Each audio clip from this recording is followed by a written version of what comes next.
Okay.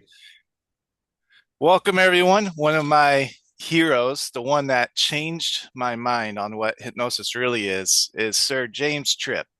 Welcome, Thank James. you. Have you Thank been you. knighted yet, by the way? I know you Only folks. by you, Ryan. Only by you. Okay. Okay. Well, next time I'm in the UK, I'll bring my sword and we'll make it official. Please. Yeah, that would be great. Thank you.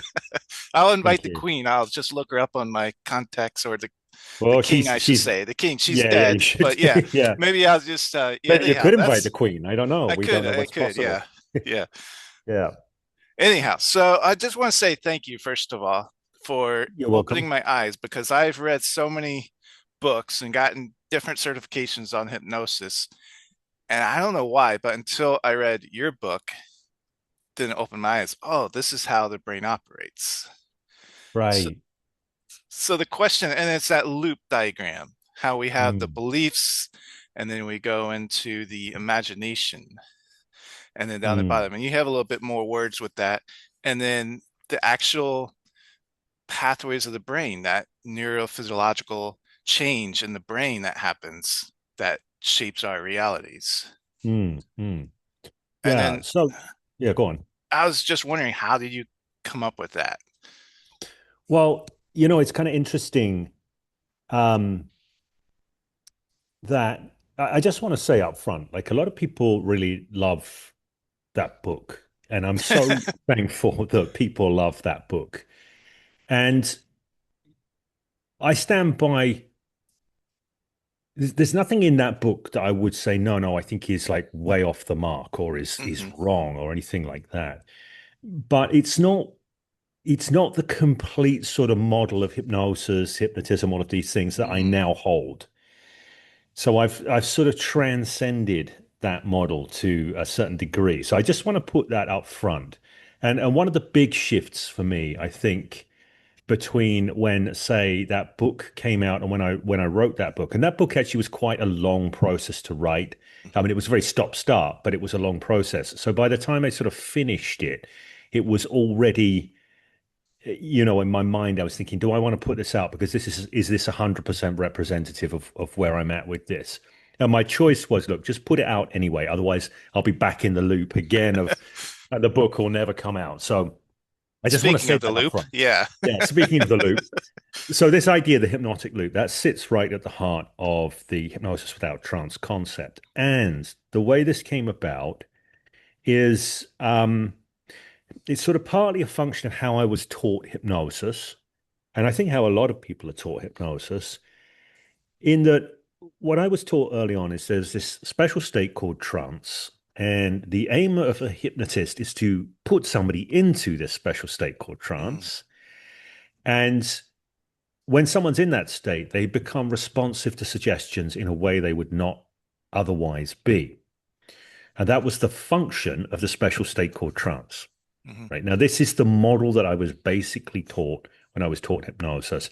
And it's quite a prevalent model with some subtleties and variations, but it's quite a common model, right? So we've got trance. Trance renders people more suggestible. They respond to the Mhm. suggestions, and that's the function of trance. Now, um, when I sort of became a hypnotist, so to speak, which was not my intention, bizarrely, it was really a suggestion that somebody made to me. My intention originally was to be an NLP coach. Mm, That's what I was interested in. And the reason for that, just to sort of go back a bit, is because I changed so much of my life through the self-application of NLP concepts and principles, predominantly modeling and looking at pattern recognition and bringing those mm, patterns into my life, which I didn't do in any kind of state that I would call at the time hypnotic, mm. right? It was more a learning process of going, right, these are the things I want to bring into my life. This is how I want to change myself. It's more a learning driven process. And initially I wanted to coach people in a similar learning driven process that I had used to change my life. Now, when I trained in NLP initially, because I trained under the sort of Bandler lineage and Bandler likes his hypnotism, uh, there was a sort of fair chunk of hypnotic talk and we learned some inductions and things like that. But honestly, initially I just threw them out and I wanted to be an NLP coach. Trouble is, you try and advertise your services as an NLP coach. and nobody buys, right? Particularly if you Right. don't have a reputation, you don't have a name. So Unless you're somebody Tony said to me, Robbins, right? right, unless you're Tony Robbins, without a reputation or a name. So at the time, I mean, this is going back to the 2000s and the yellow pages was still dominant. So no one was searching in the yellow pages for NLP coach. But what they were searching the yellow pages for was hypnotherapist. So somebody said to me, well, why don't you just become a hypnotherapist? And I said, yeah, but like what I want to do is this coaching, and this has made the really big difference to me. And they said, look, you can still do that. You just throw some hypnosis in the mix. You've done some trance induction stuff. Right. Just dress it up. So I said, okay. And then I got this general qualification in hypnotherapy practice, which was a minimal qualification, had my listing in the yellow pages, and now people are booking me as a hypnotherapist. Now I Did that felt work? at this Like time, people were calling you out. They're like, all right, now he's in the yellow oh pages. He's yeah, a therapist. That's funny. right, because people are looking for hypnotherapists. They've got a preconceived notion in their head that hypnosis is a thing. Hmm. You ask literally anybody in the Western world, I have met one person who has never heard of hypnosis that I've Wow. met on my travels in the West. This was in Las Vegas, and the guy was an Uber driver, and he was from somewhere in Africa. And he said, Mm. what are you doing in town? I said, I'm here for a hypnosis conference. He said, what's hypnosis? I'm like, really? You don't know what? Everyone's got some idea of hypnosis, Right. however crazy or cartoonish it is. So it Right. exists in the popular consciousness. NLP does not exist in the popular consciousness. Mhm. So there's a certain degree of, and people will recommend hypnotherapy to their friends. Oh, have you tried hypnotherapy? I went to see a hypnotherapist once, but no one says, have you tried NLP? I went to see an NLP once. So it did work as a marketing move. But here's the thing: the way I am, I felt like I was not congruent. I felt Mm. like if I'm going to be a hypnotherapist, I really ought to learn something about hypnosis. I really ought to engage with it. And I'd always looked at it with sort of giving it the side eye and thought, well, I'm not sure about all that business. But yet there I am as a hypnotherapist who's not quite sure about all that hypnosis business. Anyway, so I kind of got into it and I thought I ought to be able to do anything that any hypnotist on the planet, if they can do it, I ought to be able to do it. That was my Right. my thinking. Now, at the time, I wasn't doing a lot of things that apparently some hypnotists could do. What I was doing was I was doing nice, floaty, releasing, Mm. relaxing trance inductions. And what I wasn't doing was doing crazy stuff like name amnesias or, Mm. catalepsies or hallucinations or any of these things that I was told hypnotists were supposed to be able to do. So I thought I better fix this problem. And I I fixed it partly by I remember I listened to this set of audios called Hypnotic Realities, I think it's called, by David Kaloff. Do you know this? No, when you mentioned the cassettes, I was reminded of my own childhood Right, listening to right. these different cassettes on different topics. Sometimes Yeah, I yeah. yearn for that still, even though we have I think it's Audible, and your book right. is great on Audible. But yeah, it's I like the old cassettes thing. I think you have to kind of work for it a bit more. So when you get it, it's just extra right. special, you know. But I had this cassette series by a guy called David Kaloff, and he did this thing inside of it right early on in the training. It was audio only, so I couldn't see what he was doing. But he told everybody who was obviously in the workshop to pick up a piece of paper. And then he proceeded to do some piece of hypnotic business to get the paper to stick in their hands so they couldn't drop Mm. it. Now, I didn't know what this looked like, but I'm like, right, this thing, I can listen to this. Right. And I did that. So I listened to it over and over. I sort of got the wording down and I imagined in my mind what it would look like Mm. because I couldn't see that bit. So I had to use my imagination. I imagined they would have their hand up front. And I ended up with this sort of crooked wrist position. And this sort of becomes significant um, peripherally. But so I remember after I'd listened to this a few times, I remember being out in a bar and a friend of mine had his new girlfriend with him. And she said something, she said somebody had been to see a hypnotherapist and she didn't know whether hypnosis was real or anything like Mhm. that. And my friend Danny said, "Oh, James is a hypnotist. He'll tell you." And we were out in this bar, and I said, "Well, how about I show you something?" And I remember I got, I think it was my business card for the first time I did this, because I used to do this a lot with playing cards as well. But I got her to hold this business card, and I set her wrist up in this particular position with the wrist bent. Mm.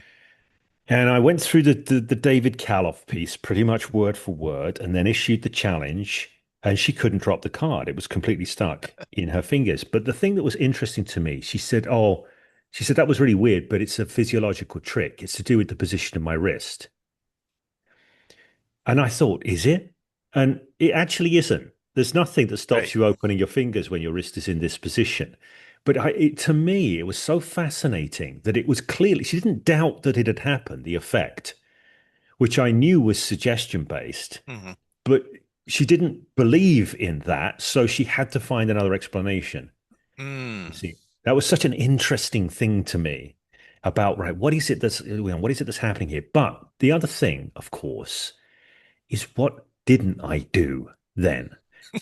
I didn't do a trance induction. Right. Now, I'd been told that these sorts of things were sort of trance phenomena, even deep trance phenomena. So I'm like, well, I haven't done a trance induction, and that thing kind of worked. So I started to do more and more of this, and I then I met Anthony Jacquin. Hmm. This is way back, um, and I saw him on a video doing some stuff, and I thought he seems to do a lot of this stuff. So I rang him up, spoke to him on the phone. And I said, look, I can do this card stick thing, but I can't do anything else. And he laughed at me. He said, what are you talking about? So if you can stick a card in someone's hand, you can stick their hand to anything else. You can stick anything anywhere. And I thought, oh, you know, I was so unimaginative in using this sort of Right. David Alf approach. Um, so I went and I spent a couple of days with Anthony and his father, Freddie. And this was probably about 2008 or something like that, maybe 2007, 2008. And they had a sort of old school approach to Mm. hypnotic phenomena stuff. So they would do a rapid trance induction, they would do deepeners, they would give suggestions, they would awaken the person, and then the phenomenon would come about, right? And they would do all Mm. sorts of things, amnesias, hallucinations, these sorts of things. And they used to do some really sort of silly skits, more like stage hypnosis stuff, but for a street hypnosis context. And I thought to myself, okay, well, look, they can do all of this, but if you can do that other thing without the trance induction, can you do all of these other things without a trance induction? That was my thought. I thought, well, I'm going to give it a go. I'm going to try all sorts of things without a trance induction, using principles from from NLP and this kind of thing. So I was using a lot of Milton language and these sorts of things, and I had an understanding about directing attention.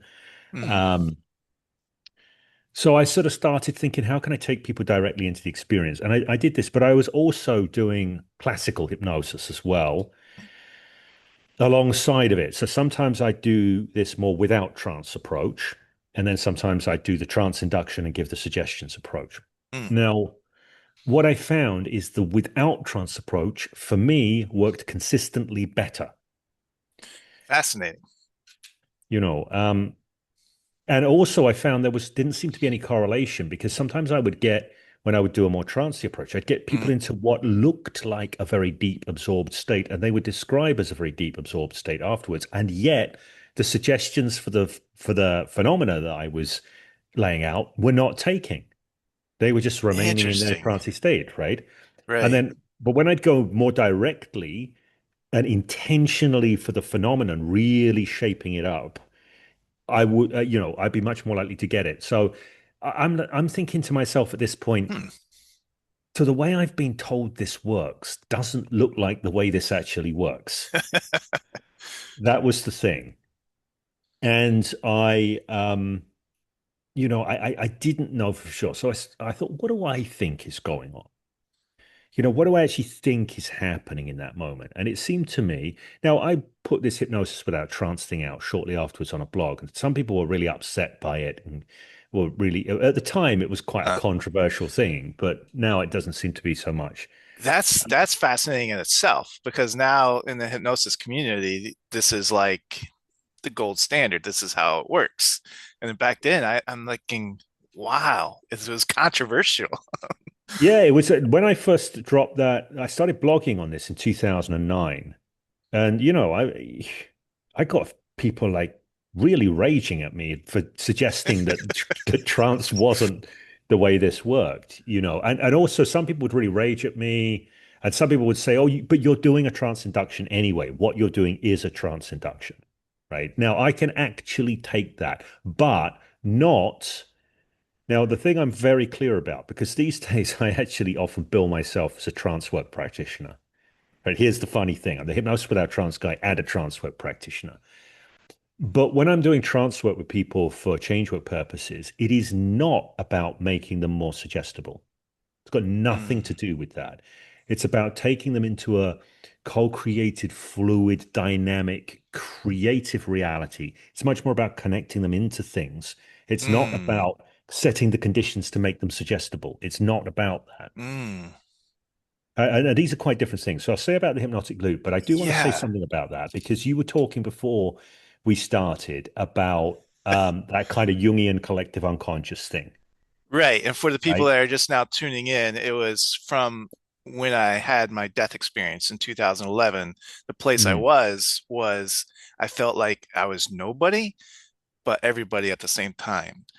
And then when I was revived after being shocked back to life, I was like, huh, so we're connected and we have resources that we don't knowingly think we have.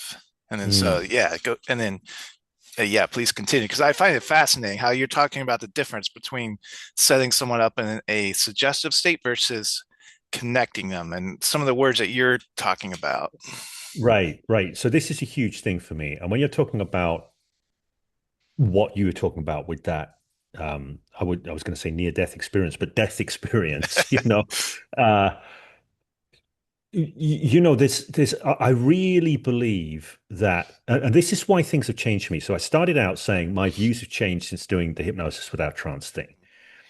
Back then, I thought it was all about what our neurology created, right? Like everything was an illusion, and all that mattered was, we were just playing with the illusions, and Right. you know, and that illusion was somehow sort of divorced from deeper reality.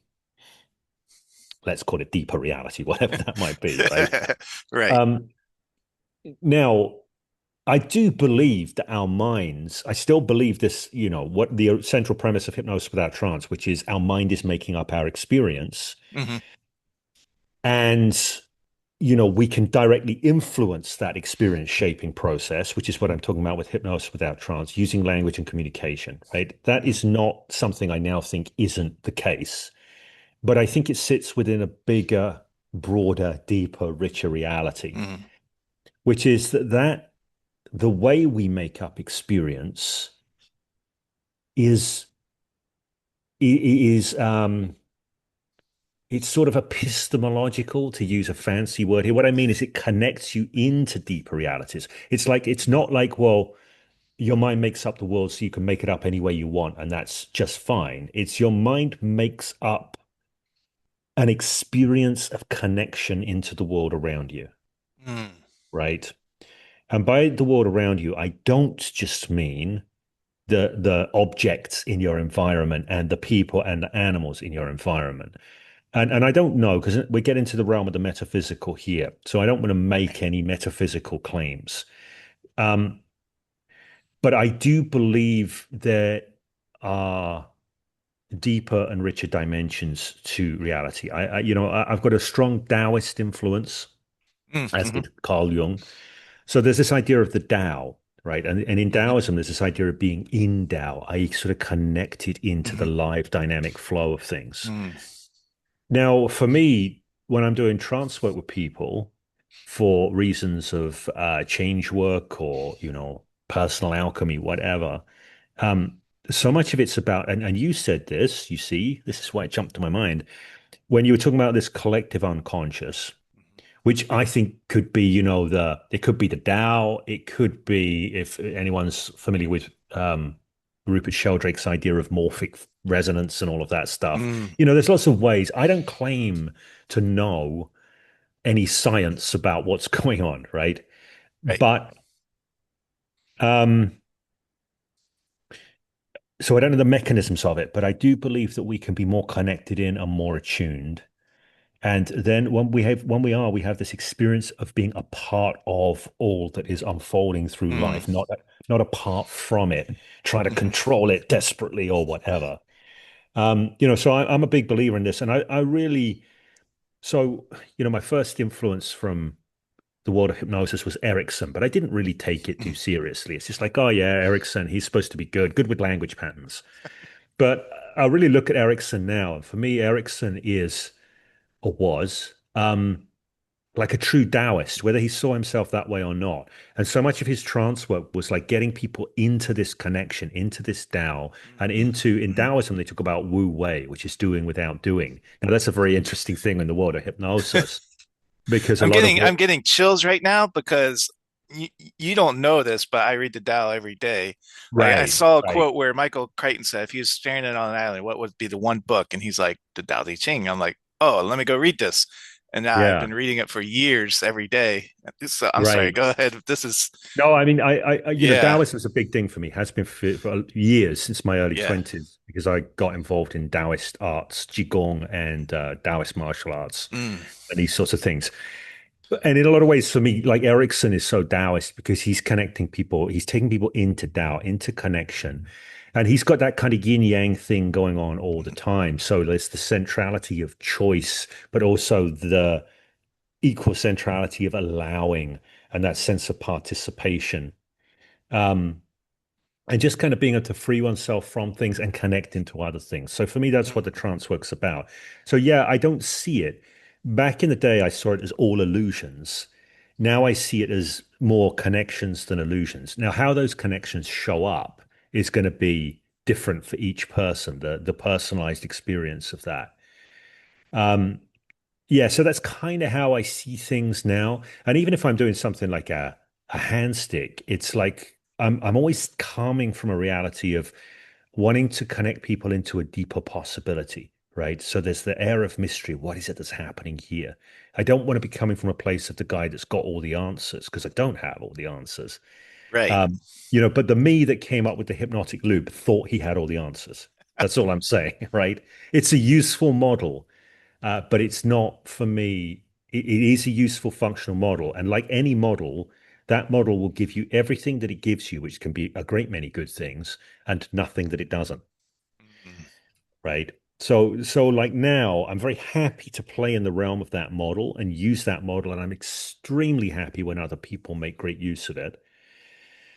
But I'm not really thinking about sort of change. Maybe I am. Maybe when I'm doing change work, I am thinking about I'm thinking about working co-creatively with you could call it that person's unconscious mind, but I actually think it's bigger than that. That's why when you talked about the collective unconscious, I was like, yeah, I can dig that because I think there are multiple intelligences present when you're doing change mhm, work. And some of them could be said to be of the client, and some of them could be said mhm, to be of the client's unconscious mind. But I'm entirely open to the possibility that other things might want to come through from, I don't know, the universe, the Tao, the great unfolding that we are all part of, whatever.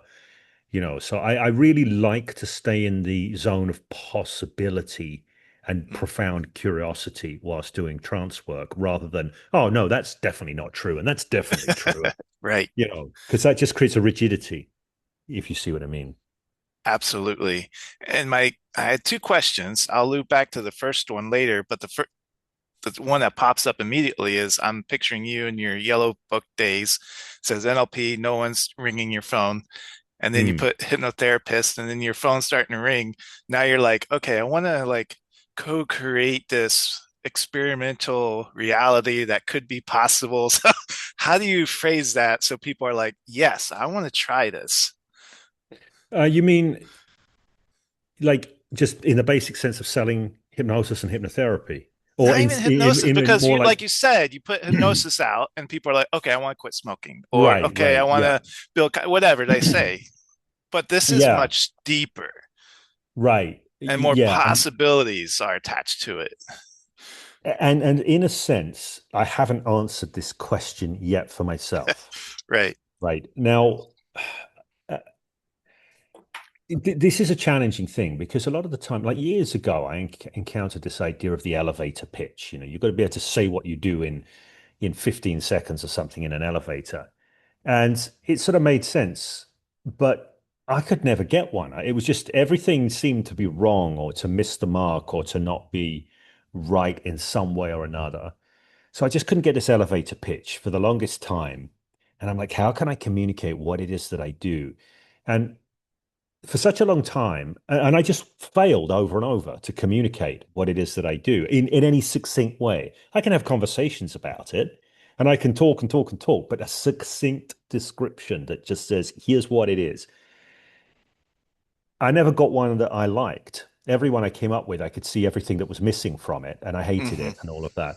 So, anyway, around and around, it's like, what do I say that I do? What's the invitation to somebody here?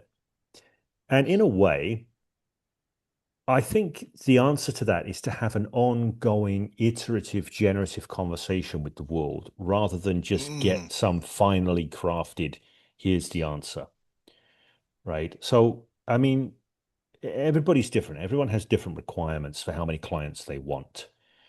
And I have I have as many clients as I want. Hmm. There is no point where I'm ever feeling um like, oh, I need to get clients, anything like that. Now, I'm not full time either. I have no interest in being full time because there's other things I do. I'm running groups where I'm teaching people, Hmm. and if I had a full time client roster, I wouldn't have any creative bandwidth for putting these other things together. Hmm. Um, Often when I'm working with groups, I'm still doing trance work inside of those groups and things. So I end up doing it a lot. But what generally happens is I have this conversation with the world via a variety of sources. I've got my Agents of Everything podcast. I've got my YouTube channel, which I used to be pretty regular with, but that's fallen by the by. I'm not consistent with any social media, but I've got enough stuff happening that there's a conversation happening with the world. And I've got that book as well. I'm not gonna deny that having a book that people buy doesn't make a difference because it Well, and, does. and this is a good time to plug your group too, the client shift group. Yeah, yeah. So I've got a group client shifts where I myself and my partner there, Ruckus, who is the organized guy. Um, he's the sort of producer and keeps everything running smoothly. And we teach some elements of change work and hypnosis. For changes is specifically focused on change work, not the phenomena work that you get from the Hypnosis Without Trance Mhm. book. Um, and that has been the original vision of that was to come up with this sort of comprehensive curriculum of, but the more we get into it, the more that is an infinite mountain to climb. If you start looking, well, what is a comprehensive? Because of the way I work, I don't work with stock techniques. Mhm. When I work with a client, we co-create the change, the trance, everything is co-creation. That doesn't mean that I don't bring things to the session. So I often think in terms of repertoire. I have a repertoire of moves, maneuvers, and Mhm. so it's much more like being, say, a jazz guitarist or something. Yeah, it's not that you don't have anything to bring and you just pick up a guitar like you never played it before and start messing around.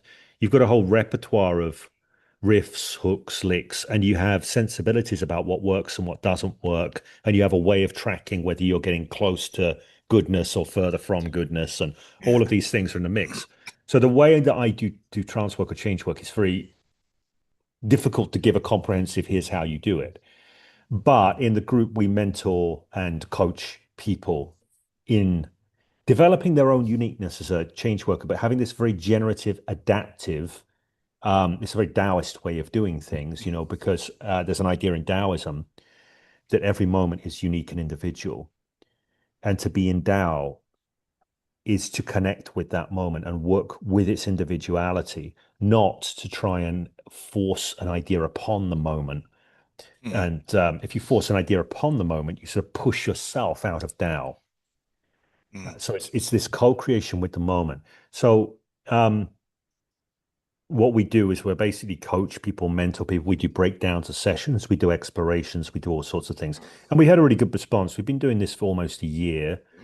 And we've had people say this is like, I've been on lots of things, I've done lots of training, but this is the glue that holds it all together. Mm, So it's the one of the things about the way that I approach this is whatever you've already got, you get to bring, right? It may be that I have a different set of rationale for making sense of what you're doing, but I want people to take everything that they have in their body, in their being, in their repertoire, in their knowing, and to be able to connect to everything that's coming through and bring those together in a very creative way mm. so as to be able to kind of dance towards change, so to speak. Um, Yes. so yeah, that's what that group is about. Well, Yeah. we And talked you were about, mentioning about keeping that conversation going. And then I feel that yes, your yeah, group is doing that. And then I love how you talk about going back to being creative. And you're like, well, what's your satisfaction number of clients? And to me, I'm thinking instead of clients, it's almost like, who am I going to explore with? Who's going to right, be my absolutely. buddy? And to see how far are we going to go into this other Yeah, possibility. yeah. And that's totally it for me. Like I'm always saying to people, stop trying to be a service provider and start being a Mm, creator, you mm, know. And I think this is a huge shift because when people are in a service provider mindset, and I'm talking about this from the business end of things, because hmm everybody, we've all got bellies to feed. So, hmm people want to develop these skills and then perhaps make some money from them. Uh, Right. but the first place that people go is they think of themselves as a service provider. hmm And then they go, oh, how do I advertise my services? How do I market my services? hmm So what they end up in is this mindset where they're constantly, maybe even unconsciously, they're not thinking about this consciously, but it's like, how can I convince people to work with me? What are the things that I need to say so people come and work with me? hmm Now, I'm not I'm not knocking that. I mean, that can work, but often what that does, I have something called the picnic principle, which is be careful what you mm take to the picnic because you may well end up eating it. Right. So if you have a sense of I need to convince people to work with me, then what you bring is what you tend to attract is people that want convincing or need convincing. Right. mm. And they're terrible people to work with, people that need convincing, right? Because first Yes. of all, like if you succeed in convincing them, you usually get an energy of, all right, you've convinced me, now you have to prove it. Right. So you don't get this participatory attitude. You get this sort of almost detached attitude of trying to evaluate the work. Now, my ideal client is somebody who's going, do you know what? I can already feel something happening here and I Mm. want more of it. Yes. Right? That's what I want as an ideal client. So the way that I think about this is, so there's this broader conversation you have with the world, which is a generative conversation. That conversation can be had through any means or media, Mm. right? So for me, the book is part of that conversation now. hmm Initially, it was YouTube. So, YouTube was a big thing for me. YouTube and Facebook were the big things back in the day. Now they are considerably less significant than they used to be. My podcast, Agents of Everything, I really do want to get back on top of that this year because I ended up dropping off with it quite a lot last year. But that actually worked really well. A lot of people really could resonate with what was going on in the podcast. Now, I would recommend this to anybody. And I know that some people don't want to hear this, and they don't want to hear this because they have doubts, right? Mm. And that's a very human thing to have doubts. Um, but what you want to do is you want to go out there in the world and create through your conversations. Maybe you like to write, great, write. Mm. Maybe you like to talk, great, talk. Maybe you like to do video, great, do video, but do stuff in the world. Mm. Right? And then what happens is people will that what you're doing in the world works as an attractor, and people who resonate with that, they get in touch. Right. So Mm. that's one thing I'll do. The other thing I would say is if you're in the game of if you think, okay, well, I want to do let's say I want to be a hypnotherapist. Okay. Now, there's different ways of thinking about hypnotherapy. I don't generally like the term therapy. I don't consider hmm myself a therapist. hmm Um, so I tend to bill myself as a change work practitioner and coach. Um, sometimes a trance work facilitator as well, something like that. And now, what does change work mean? If I was advertising in the yellow pages, that would be a lousy thing to say. But because because I'm not, then I can talk about change work here. I can talk about change work there, and people go, "Oh, right, I think I get what he's saying." Then they're going to start to follow my social media or listen to my Mhm. um, podcast or something. Now, what my aim is with those things is to share things that I think potentially could make a difference for people. And sometimes that's like a really niche difference. 100 Mm, people that listen to it, three people all go, "Oh my God, that blew my mind." mm, mhm, But it's the three people that go, "Oh my God, that blew my mind," that are going to come in and say, I wonder if you might be able to mm, help me with this. So this is just the way I approach it. It's the way I like to approach it. It means the people I end up working with are already coming in mostly, I would say, resonant with the work. mhm. Probably a marketing professional would say pre-qualified or something like that. But Right, but right. there's different ways of talking about it and connecting with it, and how we talk about it changes how we connect with it because it changes our internal sort of trance and rendering of Mhm, things. So that's what I recommend to people. And why do I recommend that? Because it's worked for me, right? Now, a lot of people go, "Oh no, do I have to go and speak publicly? Oh, that's horrible." Or they'll say to me, "But James, you've got so much to say and I don't have anything to say." mm, I hear that a lot. I just don't know how to talk about what I do. And my answer to that is have inelegant conversations, mm. right? Because It reminds me of a book you recommended to me about something about the psycho magic right, and yeah, yeah. Was and that eloquent was conversations. Yeah. was that the Odorowski book on psychomagic, or was that Caveat Magisters make Caveat your life Magister about Burning right? Man and about this Yeah, imperfect art. And then they even right, take it to the part of like death, like what's the worst that can happen? You could die. Well, okay, let's make death art then. It's like yeah, totally that's what popped in my head when you just said that. These right, right. conversations, these ineloquent conversations. Because like what people are trying to do is get it right before they do it. Hmm. And this is the killer of all progress in life, of all change, of everything is I've got to get it right before I actually do it. No, no, no, no. You got to do it a lot before you get it right. And that's the way round to do it is just go, okay, and you can be open to start with and quite sort of, I don't know, you can be kind of vulnerable and it won't undermine your credibility. I mean, the downside of being vulnerable is if people go for you and you genuinely are vulnerable, it's going to hurt, right? But Right. people often think they need to come into the world as an expert. Hmm. That's what they think. And I used to think this as well. And I had a mentor of mine, and this is again around about probably 2008, no, maybe early 2009. Because 2008 was the global financial crisis, and I Hmm. was doing all right before then, with no idea about how to do business. My yellow pages method, people were finding me in the yellow pages and they were booking me. But Right. when that 2008 global financial crisis hit, people stopped booking me through the yellow pages. Mm. So I was going to go broke, and I had young kids and Yeah. a family, and I was seriously going to go broke. And it was, this is a people might think this is a bit cheesy, but it was a genuine blessing that was because it made me up my game and think deeper. Mm. It forced me to. I could have carried on being slack before and doing all right, but it made me sharpen the tools, so to speak. Um, and one of the things there was this guy that I met, and I paid him for some mentoring, which was hard because I didn't have any money left. I had to convince my wife it's worth paying this guy for some mentoring, and she's like, "But we have bills."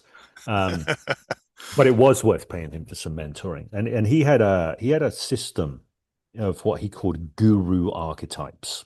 Mm. Right now, I didn't particularly want to be a guru, but I did want my NLP training business to be a success. That's what I was Hmm. doing at the time. I was an NLP trainer and I was a hypnotherapist. So he had these different he had these different guru archetypes, right? And I can't remember what they all were. The professor, the Mm, veteran, the explorer. He had all these different archetypes, various ones. And my archetype was the rookie. mm. And I was just like, that's terrible. Like, I don't want to be the The rookie rookie. guru, yeah. Yeah, no, nobody wants to learn anything from a rookie. Mm, And he said, no, you have one of the most powerful archetypes. mm. And I'm like, what? The rookie? Surely the professor, surely you know, Yeah. the but no, the rookie. And I said, how so? He said, well, when you're a rookie, you're new to a field. So you bring a sort of a fresh set of eyes, Mm. right? So the way to play the rookie is almost just to sort of come in a bit dumb and go like, well, I'm pretty new to this. So I'm not claiming to be, anything. And I actually said this in the first thing I put out under Hypnosis Without Trance. I said, look, I'm no big brain professor. I'm no experienced Mm. veteran. I'm pretty new to this. I've only been doing this a few short years, but there are certain things that I've started to notice that just don't seem to add up, right? So it's kind of coming in almost with the Columbo thing, the Yeah. naivety and like I don't really know. It's just explain this to me and just how does that? And so I came in and I played this kind of rookie thing, which was easy to do because I was a rookie. And it's just like so the rookie is like, well, here's my dumb idea about how it might be, right? Um, so my dumb ideas, people like my dumb ideas about how it might be. So that got that conversation going on Facebook and YouTube and these sorts of things. So you don't have to act like you have all the answers and you know what's going on. And so many people feel, they do a training and they're very wet behind the ears. They're still green as anything. And they feel like they have to present themselves as some kind of expert through their website or something like that. And they're not willing to be a beginner. They're not willing to go out and go, look, and I always say this when people start out and you first start working with clients, I worked with clients for free for a bit. Not for too long. I put a deadline on it intentionally at a specific date. After this date, I will charge so that I didn't get in the trap of working for free forever. But I was working for free, and my kind of frame on it was look, here's been my experience. Here's a bunch of stuff that I've done. I've learned these things. Um, if you're open to it, I would love for us to find out what might be possible here, what might happen. So I would run it with people explicitly as experiments. Mm. Not as I'm going to change you. It's like we are going to Right. find out what happens when we do this, right? And I would say to Mm. people, you don't have to do anything in particular, but I invite you to engage fully and be curious as to what you notice through this process and be curious as to what is changing for you as a result. Right. And that way I could start out, I could work with a few people, I could get some interesting results. Mm. And then when people started to say to me, you know, can you help me with, I don't know, a metaphobia or something like that? And Mm. I'd be like, well, I've never worked with anyone with a metaphobia before. But my response would be, as a result, um, I don't know, but I have helped people with very similar conditions, Mm. right? With other phobias, for example. Mm. So I would just be honest, I don't know, but I have helped X, Mm. right? And then, you can start off at a more modest price point. The more you figure out the game, and part of the game is how you bring people into the work. That's a huge part of the game. And the more you figure it out, the more you can sort of pick your prices, and it's a journey of exploration. You've got to find your way in. It's like it's continual problem solving. Right? Life And is continual problem solving, not just setting up a yeah. business. And I love the way, just the way you phrased it, like the I don't know, but we could be curious about it is welcoming. I felt it in me, like it drops that resistance a little bit. Like, oh, okay, it's kind of nice not having someone saying, yes, this will work. Like, Right, okay, right. this feels like a trick. It feels like whatever. There's a myriad of reasons there. So I love that Yeah. It's curiosity approach. right. It's a standard Erickson move. So Erickson was doing this all the way into the 70s, right to the end of his career. People would say, Dr. Erickson, can you help me stop smoking? And he'd say, I don't know. But he'd say it with this like twinkle of wonder, Right. I don't know, but I am curious to find out what's possible for you. Right. Right. Now, he was saying it from a very grounded place of absolutely knowing that this person can create their way Mm, beyond their problem, connect their way beyond their problem. There's no doubt in Erickson's mind. His I don't know. It's just his acknowledgement of he doesn't know what is going to happen right. because he knows he can't predict the future, right? But he knows that so much is possible and he wants to find out with them. So it's the energy that he's coming from that really counts, which is very different from somebody saying, could you help me stop smoking? I don't know, but we could try and find out what's possible. That would be like a weak energy. So often Right. people mistake the words you say for setting the frame. Mm, And that's only a part of what sets the frame. that's right. Yeah. Right. It's where you're coming from in your grounding and in your being that sets the frame. That is the biggest challenge for people who are new because Mm, it's not that they're picking the right or the wrong words. It's the energy that they're coming from. Are they coming from an energy of certainty or uncertainty? Right. So right. Erickson says, I don't know. And you might go, oh, linguistically, that's uncertainty. But Right. energetically, it's grounded in certainty. I don't know. But he is certain underneath of that. There's so much is possible. Right. Right. And he is genuinely curious to find out what's going to happen. And in that curiosity, Mm, it brings me back to the Tao. And it makes me wonder when we're helping people, what part do we have in creating our reality versus allowing our reality? mm. Really good question. And again, because we're talking about Taoism here, so that the like one of the major principles, and some people argue this isn't strictly a Taoist principle. Some people will argue that Taoism doesn't even exist. That actually, there's one scholar who said that Taoism is just a library category because in ancient China, you used to have Confucianism, which was Mhm. coherent, and Buddhism, which was coherent, and everything else was called Taoism. Everything that was left. Mm. Right. I don't know if that's true. This is just a take from a particular It scholar. seems like a Uh, very Taoist thing to say, though. yeah, it could well be. Yeah.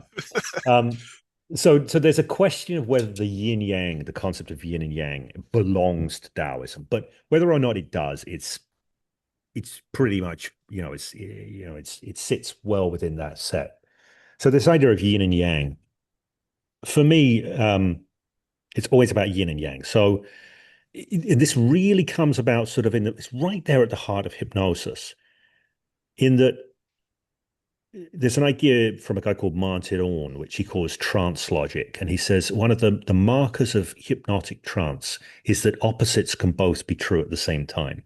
Mm, mm, Now, in an everyday state, it's either this or it's that. It's never both of these at the same time, right? right. Now, of course, the principle of yin and yang is a principle of complementarity, complementary opposites. It's a dynamic interplay between these opposites. So, inside of this, we've got the yin yang positions. One of is of intentionality. What am I doing? How am I influencing this? To Mhm. what degree is it under my control? Like at the extreme, you'd have the control paradigm. And then after, the other side of that is, well, to what degree is this all unfolding? And perhaps I'm just a part of this. And I think there's a question of agency. Where does your agency sit in within a dynamic that you cannot control, right? So what does it mean to be a catalyst within that, an agent, a facilitator, a participator in the dance, recognizing that there's very generative ways that you can participate, that your agency can inform you in how you participate and how you dance the dance. Mhm. But as soon as you start trying to control things, um, in Tai Chi, there's Tai Chi Chuan, there's a concept some teachers talk about, which is do not insist. Mm. So you can engage and you can influence, but if you get caught in an idea and you start pushing it and insisting, then you push yourself out of Tao. You push yourself out of the connections and the flow and the co-creative dynamic. And I love that for the people that are just listening, James put up his hand and was pushing. And Mm. there's and even in you doing that, I felt the energy of Right. pushing. Yeah. Yeah. That's a pretty people miss this about doing hypnosis or doing that thing that people call hypnosis or whatever it is. Every hypnotist is different and they run their game in their own way. But I really believe in the I'm going to talk about the energetic dimension. And I want to be really clear as I say this. I'm not making a claim, a metaphysical or a scientific claim. Really, so I've done a lot of Qigong and been involved in Chinese martial arts that utilize the concept of which is Hmm. translated usually as sort of some kind of energy or vital Hmm. force, or it doesn't really mean energy. They have a different way of thinking about it. But to me, the way I think about chi is it's the qualitative dimension to things, Hmm. right? So right underneath of all experience, there's a sort of quality. Like, how could you have an experience with no qualities? Hmm. You can't, right? All experience has qualities to it. Hmm. And those qualities will come through in different channels, right? And a big quality that comes through is you could say our felt sense system, which sort of sits in our body mind and it's doing what it's doing. So in every moment you're coming from a place which has a qualitative, I don't know, set of dimensions to it. So if you start thinking about hypnosis and hypnotic communication in this way, a lot of people look at the words but they're not tuning into the quality. Hmm. Right. Now, even when I say quality, there's a quality to that word and that feeling. So when I say that, I want my whole body to connect with the quality. So when I'm doing hypnotic work, trance work, when I'm doing it at my best, we all have our good days and bad days, So, but when I'm doing it at my best, I'm really kind of tuned in. Every gesture, every tonal shift, the way I sit in myself, the way I breathe, everything is connected to the sort of trance that I'm in, right? And that trance is a trance for me of connecting more deeply into the flow of experience in the moment. So, and I'm kind of inviting the client to join me in that space. So it often ends up being, and you mentioned the sort of hand movement there or the gesture. Like I was doing some trance work with somebody and they were still in a kind of eyes open phase a few days ago. And I was almost outside of consciousness for me, but this gesture was coming through, right? Because that was the right energy that we wanted to find in the moment, the right dynamic, or at least that I wanted to create or bring in. And she said to me, I love this. It's like a butterfly, Hmm. you Yeah. know. Yeah. And that's what Yeah. she created with that. So that becomes a suggestion. So I'm like, I'm using that, right? And a butterfly. And I wonder what a butterfly like this might know in this moment. So everything is about this co-creative flow, but it's happening in all channels. Hmm. So I like to operate in those domains. People don't talk about that much in hypnosis. They always think about, oh, what is this NLP? I love, but they've got this I mean, John Grinder was a linguist, and he wasn't just a linguist. He was a syntactician more than a semanticist. Hmm. So you get a particular take, which is quite a left hemisphere take on Milton Erickson's communication. Uh, Okay. Okay. I gotta loop back to I gotta loop back to your Agents of Everything podcast. I think it was Melissa Tears. You guys were talking about Erickson and NLP. And then you yeah. mentioned something about Erickson and the quote about the nut and NLP. Oh, yeah, yeah. Supposedly, I've heard a few versions of this, but one person who has told me they were actually there when this comment was said, apparently it went something like this. Bandit and swindler really cracked the nut on my work. The trouble is they took the shell but left the nut, right? And that Okay. bandit and swindler, that was I mean, Erickson loved his kind of wordplay and stuff like that. Um, and I think genuinely, from what I understand, like some people have said, oh, Erickson didn't really like Banner and Grinder and didn't agree with this or that. From what I've heard, he appreciated what they had done. He genuinely appreciated what they'd done. He wasn't saying what they've done is no good. Mhm. He was saying they missed a whole bunch of stuff, right? And I think like I don't know if he meant it this deeply or if it was just a sort of throwaway line, but I actually like the metaphor because the shell is the delivery system. And Bandler and Grinder have, I think, done a really good job. And they've done exactly what they intended to do.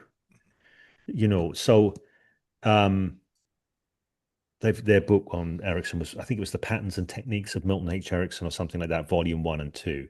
But actually, they've only mapped the patterns on one particular level in terms of his language use and syntax and this kind of thing. And there are deeper patterns to what Erickson's doing, strategies and tactics and deeper sensibilities that are not captured by Banner and Grinder's work there.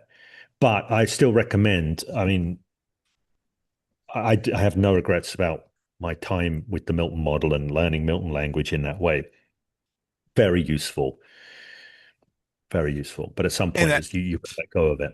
yeah, and what it reminds me of, you're talking about this, and I'll call it intention. Just Mm, like you mentioned, there's good days and bad days when you're working with clients. And I find the good days, as we label them, is when I have the intentional, like mm. I'm sending this from somewhere to you to help you create this experiment. Yeah, yeah. And so when that That, intentional and that energy, and like when you say you're embodying every word and everything is coming from you purposefully, like I feel yeah. that's the nut. I feel like it is, and for me, it's like I've often said this, particularly over the last few years. All change work. Um, and by the way, I don't even like the term change work, but in the end, you got to settle somewhere. I take it as a creative limitation, but all change work is creative work. It's always creative. And that means that we are bringing our creative intelligence to it, our joint creative intelligence. And whatever, again, there's this question of who is I and where do I begin and where do I end? So, I'm open to the possibility that these creative intelligences that are coming through, maybe they are just facets of our own neurology, maybe, but I'm open to the possibility that they are perhaps non-local somehow or come through somehow. Like this old idea, I think the sort of ancient Greek idea of genius was not that a person Mm, was a genius, but genius would show up and visit you and come through you. right, So I kind of like this idea. What's here? What wants to come through? Right. I really right. like that. And I want to allow anything and everything to come through creatively. And Mm, that could be it could be some strange idea that turns up in the back of my mind. The rules of good change work and coaching say don't say that. But right, right. this moment it wants to come through. Mm. So what happens when we bring it into the space? Um, I think that was a tangent. I think you asked me a different question. Well, and that's totally fine because this whole conversation has been like these opening loops and just it's like we're in a big knot Yeah. now. But I It was was a wondering, I think it was a good question you'd asked, though. That's the thing. I think I sort of tangented off. it's well, the original question was about the Tao, like what part do we have in the dance of being leading Right. or Right. allowing? But that's the thing about the dance, right? So that's why Right. I like that metaphor. Because if you're going to dance with somebody, and particularly if it's going to be freestyle, you're going to lead and you're going to follow. So you're leading and following at the same time, and it becomes this sort of it's one of the reasons I like loops and feedback loops. Where Mm, does it begin? Where does it end? Or another thing. So I did improv theater for a while, um, and it's the same thing there because if you're improvising a scene with somebody, well, who's leading? Who's following? And this is again why I love the term co-creating. And in trance work, I use the term co-creating. I've been tempted to replace it with multi-creating. Mm. but it's just too weird, right? So I just stick with co-creating. Right. You But got there's like a little like, like you could be just like everyone else and not be hurt, or you could be totally weird and be cast out somewhere in that middle. yeah, yeah. I mean, sometimes you've got to, like nothing you say is going to be perfect. No way of Right. describing anything is going to be perfect. So, if for me, I just own this 100%. If I fall for the idea of I have to use only language and words which are accurate to the reality as I see it, then I am now hobbled because so much of that is beyond words anyway. So there's always a compromise with any wording, phrasing, anything like this, because the map is not the territory and the words only can ever represent a map. So now I'm kind of like happy to let things slide. This is why for a while, I even really didn't want people to think of me as a hypnotist because I thought there's too many problematic associations with it and all of that. And now I'm like, yeah, I'm a hypnotist or not a hypnotist, depending on who you ask, probably. Um, so, there are no right words. But in this instance, co-creation is what I generally think of. But it's not necessarily say we're working together. Yeah, okay, between you and me, but between maybe your conscious mind and your unconscious mind, and whatever your unconscious mind is, and mine and yours, and maybe within that unconscious mind, is the unconscious mind in us or are we in it? You know, and That then sounds like like a Bandler thing to say. well, it may or it may not be. I don't think it is a Bandler thing to say because I think Bandler is definitely apart from and controlling. I think his paradigm is of one being, I am the puppet master who is apart from the puppet. Fascinating. That would be my case. Maybe Dr. Yeah. Bandler, if you're listening to this and you hate me for saying that, please forgive me. I think there are different paradigms, and I think like a lot of the NLP, classic NLP paradigm is a sort of subject object paradigm. I am apart from, I am outside of the system manipulating the system. I actually think Erickson, he's got some of that in the dynamic, but he can be a part of and apart from. I say that Erickson's the Taoist. I think he's like really got that going on. How do you be a part of? How do you be apart from at the same time? You know, so for me, there is I'm not outside of the trance orchestrating the trance for the client. We are in a co-creative trance flow, Right. right? And the intelligences that belong to us or are of us are showing up in that trance flow. I am open to the possibility that other intelligences, lines of connection, whatever, into the I don't know what you want to call it, the deeper nature of things, the Tao, they're also present. We don't need to establish that or know that 100%. It's just the space that you're in and the space that you're coming from as you do the work. Mm. Three things real quick that popped in my mind. One, I didn't know you did improv theater. I think that's awesome because I feel every change worker, hypnotist, whoever you call it, should do improv because you learn that Mm, valuable lesson of yes and mm. yes, this crazy thing just happened and what now? Like you Yeah, yeah, validate it. And that's what I definitely. loved about your book. You're like the lady that wasn't getting the hand stick. Yes. Mm. And what are you experiencing? Right, And then right. working with that. It's absolutely key. And, in improv, I was of the Keith Johnstone school, so it gets called impro there, but like most people know it as improv. But in that, you've got that yes and principle. And it's exactly it's like it. One of the things I love about that is it's sort of a cleaner or more simplified, but therefore clearer teaching of Milton Erickson's utilization principle. Mm. In the Keith Johnstone school, one of the sort of classic injunctions is never block an offer, Mm. right? And everything is an offer. Mm. So if you want to kill a scene, just block the offer. That's it, and it's over. But if Right. and you might go, oh, I can see where this scene's going, and then oh, and if you're too attached to where you thought it was going and you try and drag it back on track, it's not going to Mm. work. It's going to kill Mm. the scene again. So you have to be willing to adapt. And again, that point that you're making, how much are we allowing and how much are we Same in improv, right? It's exactly the same. We can't fight the scene. The Mm, scene's going to let us know what it wants to be. We are a part of the scene. We are not apart from the scene, controlling the scene, right? But we are there and we have agency and we have intentionality and we make choices mm, within it, but we don't control it, right? So we don't mm. control it, but we very much influence it. We have the better we get at improvising, the more able we are to stay in the dance and not sort of start struggling with it and trying to Yes, force it one way or yes, another. yes. Right? To me, it's exact change work is the same. It's not any different. You've just got a slightly different kind of intentionality as to what it is that Mm. you're looking to produce. Well, and that leads to the ultimate question here then. You're talking about becoming a better dancer. And Mm, then you used the example of the guitar before, or mm, and in practicing a guitar, the feedback loop, and you mentioned that before too, the getting a feedback loop and becoming a better guitar player.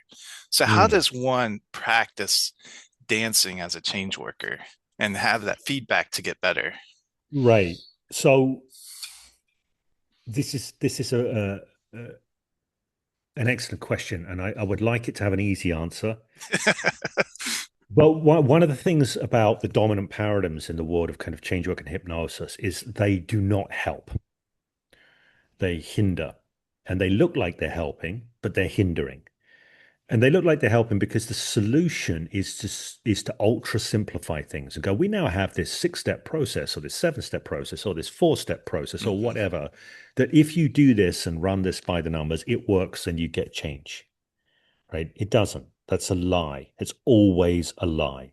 And let me say, and anyone who's listening to this and says, but I use a stock process and I get results all the time, I'm going to suggest that you might not be entirely open to feedback in a way that could be healthy. Right now, I'm going to justify why I say this is a lie. Anybody that plays chess knows that you can technically win in a few moves by deploying the fool's mate sort of opening. If somebody falls for it, you can win a game in, I don't know what it is. Is it 2 or 3 moves, fool's mate? I don't know. And if you're playing somebody who's like a real novice, you might catch them with that. So theoretically, you could go, fool's mate, that's a process for winning a chess game in just a few moves. Except it doesn't work most of the time because there are variables that it doesn't account for, and there are always variables. And if you look at something like chess, I believe it is the case that once you get so far into a game, I can't remember how many moves it is, but somebody once told me it's a relatively small number of moves into a game before you are playing a unique chess game that's never been played before. Because there are so many possible variables. Hmm. And this is within the limited set of rules of chess. Hmm. Chess is a very simple set of dynamics compared to human beings and human cognition and human life and biopsychosocial systems and all of this. So if there are not stock techniques that will win you games of chess, why would there ever be stock techniques that will create a change? Hmm. Right. So you have a challenge. So in chess, it's like, oh, my aim is to become a good chess player. And there are many dimensions to being a good chess player, right? You know, developing chess vision, developing a set of understandings, developing an ability to focus in a particular way. Maybe having a method of being able to see particular things within broader contexts, maybe being able to track lines, maybe being able to ask yourself the right coaching questions in the moment, like, okay, so what are the possibilities from this position? And putting your mind in there's endless things that are going to make you Right. a better chess player. It's not just knowing the rules of chess and 1 or 2 openings. That's not, it's only going to get you so far. Right? Now, technically, I bet if we got the best chess player on the planet, Magnus Carlsen, and said to him, do you know everything there is to know about chess? Mm. My guess is he'd probably say no, right? He'd probably say, I'm pretty good, but I discover things still. If he's still got that intention to up his chess game, which maybe he's not now, maybe he's resting on his laurels, but I doubt it because he's still on top. And when people start resting on their laurels, they usually get overtaken by somebody else. So I'm just talking about chess now. Now, change work is the same. I think this idea that keeps being sold that if you learn this technique or if you learn that technique, you're going to have something that is going to do most of the work for you. It's a great technique. So it's not going to happen. Now, on the flip side of that, does it mean it's not worth learning those techniques? No, absolutely learn them. Learn them, think deeply about them. What is it they do?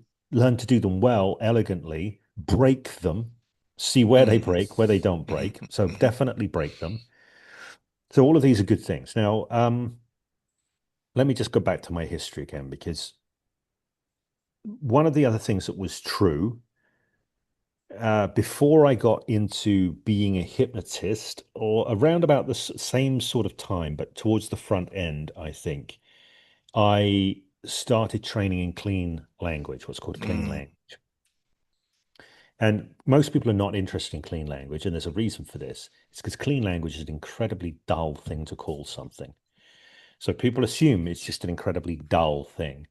There's nothing remotely sexy about the way it's framed at all. So nobody wants to buy it. But when I first saw clean language being done, it immediately seemed to be the answer to a gnawing question that I'd had, which was how do I develop the capability to create with the unique circumstances of what is happening in the moment with the client?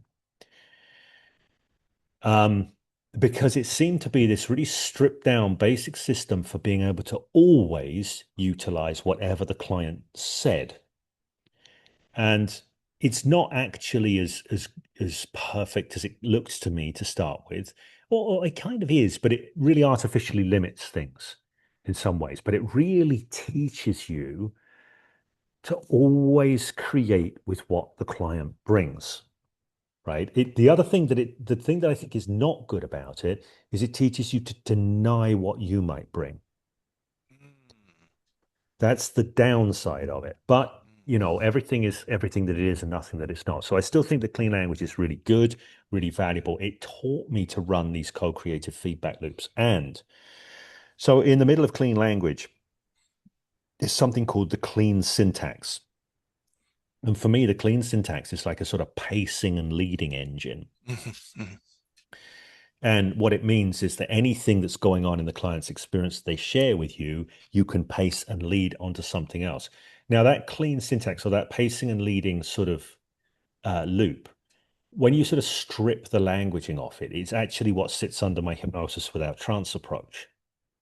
I'm not being clean, but I'm still running the feedback loop concept, but I'm allowing it to be more dirty because, dirty, clean, because I'm bringing that suggestion work and I'm going for a particular target. Clean language is really emergent. It's fully emergent. It's not going, right, I know what we want to create. We want to create this, we want to create that. So it's a completely emergent way of doing change work. I really think it's valuable. Some people, they love it, they take to it. Some people find find it challenging, and it can be challenging if you're working. So one of the things I also learned to do from that is to track the unfolding reality of the client. When I was new to doing that, it was a very intimidating task to track that unfolding reality so I could constantly be utilizing it. And I got really good at doing it. And I'm actually less good at doing it than I used to be now, partly because there's a huge cognitive load. If you really track highly, and that's your sole focus, there's quite a heavy cognitive load. And it slightly keeps me apart from the process, running the process. So I want to let go of that now and just trust the universe or my unconscious mind or Mm-hmm. whatever to just connect with whatever's useful, um, and allow that to come back into the mix. But I don't work so hard to track the what in clean language they might call the metaphor landscape of Mm-hmm. the client. But yeah, I do value that as a good starting point, but recognize that it's not. I was going to say it's not simple. Clean language is actually simple. but people kind of get neurotic because they go, oh, there's too much stuff. What do I ask about? What question should I ask next? That is the single biggest question I get when I'm teaching it is, but how do I know what question to ask? Mm, Right? So the mm. answer is you choose one. You choose You one, choose one, yeah. right? And you may across time develop sensibilities as to this one versus that one. I can give a few rules of thumb, but that's as good as it gets. I want to make a couple of plugs for you here for the people who are Mm. listening. One is when James was talking about the chess example, there's a great episode on your other podcast, the Change Working podcast. That's what's called, right? Change Working. Yeah, yeah. And there you're talking about the second order change. So anyone listening to this, go check that one out. Great example of that. And the other thing is going back to Client Shift Academy is you have a lot of modules in there about this clean language, as well as Mhm. examples of working with people. And so that's highly recommended by me. And to go Thank back to you. this question, of course, it's helped me a ton. Both of those things, and you're going back to learning chess, for instance, or learning Mm. guitar. We get feedback loop, and I love how you're saying learn things and then break them. Just like clean Yeah. language, you learn it and then break it. That's the question. How do we get the feedback loop and trusting our unconscious as we learn these new skills? Because in guitar or even the chess is even more easier because you get a ranking. All right, you're a Mm. 1200 player, Mm. you're a 1500 player. How do you get a feedback loop and trusting your unconscious to do the right thing in the session? Right, right. I think this is it's sort of easy, but it's sort of tricky as well. So here's the first thing I would say is have a simple framework for um that's not the right word. Framework isn't the right word. What I have is I have what I would call perhaps my most basic calibration. Let's say this isn't quite the right use of the term calibration, but it's this: better or worse, Mm, freer or more restricted. mm, In the end, what people forget is once we get out of our own head and we really start paying attention to people, we can usually have a pretty good sense about when they're in a more or less resourceful state, mm, right? A more constricted, tight, contorted state versus a more free, released, fluid state. So, so I'm kind of looking at that. In order for somebody to be able to be free and their most creative, people are not creative. Remember at this point I made all change work is creative, right? They don't really get to learn well or create well or connect well when they're all restricted, uptight, shut mm, down, caught in a narrow set of loops. mm, So my basic take is more freedom and more inclusivity in terms of what can be considered and played with. John Overdurf has got this idea which I really like, which is if somebody's caught in a sort of toxic trance, include more, right? Include more.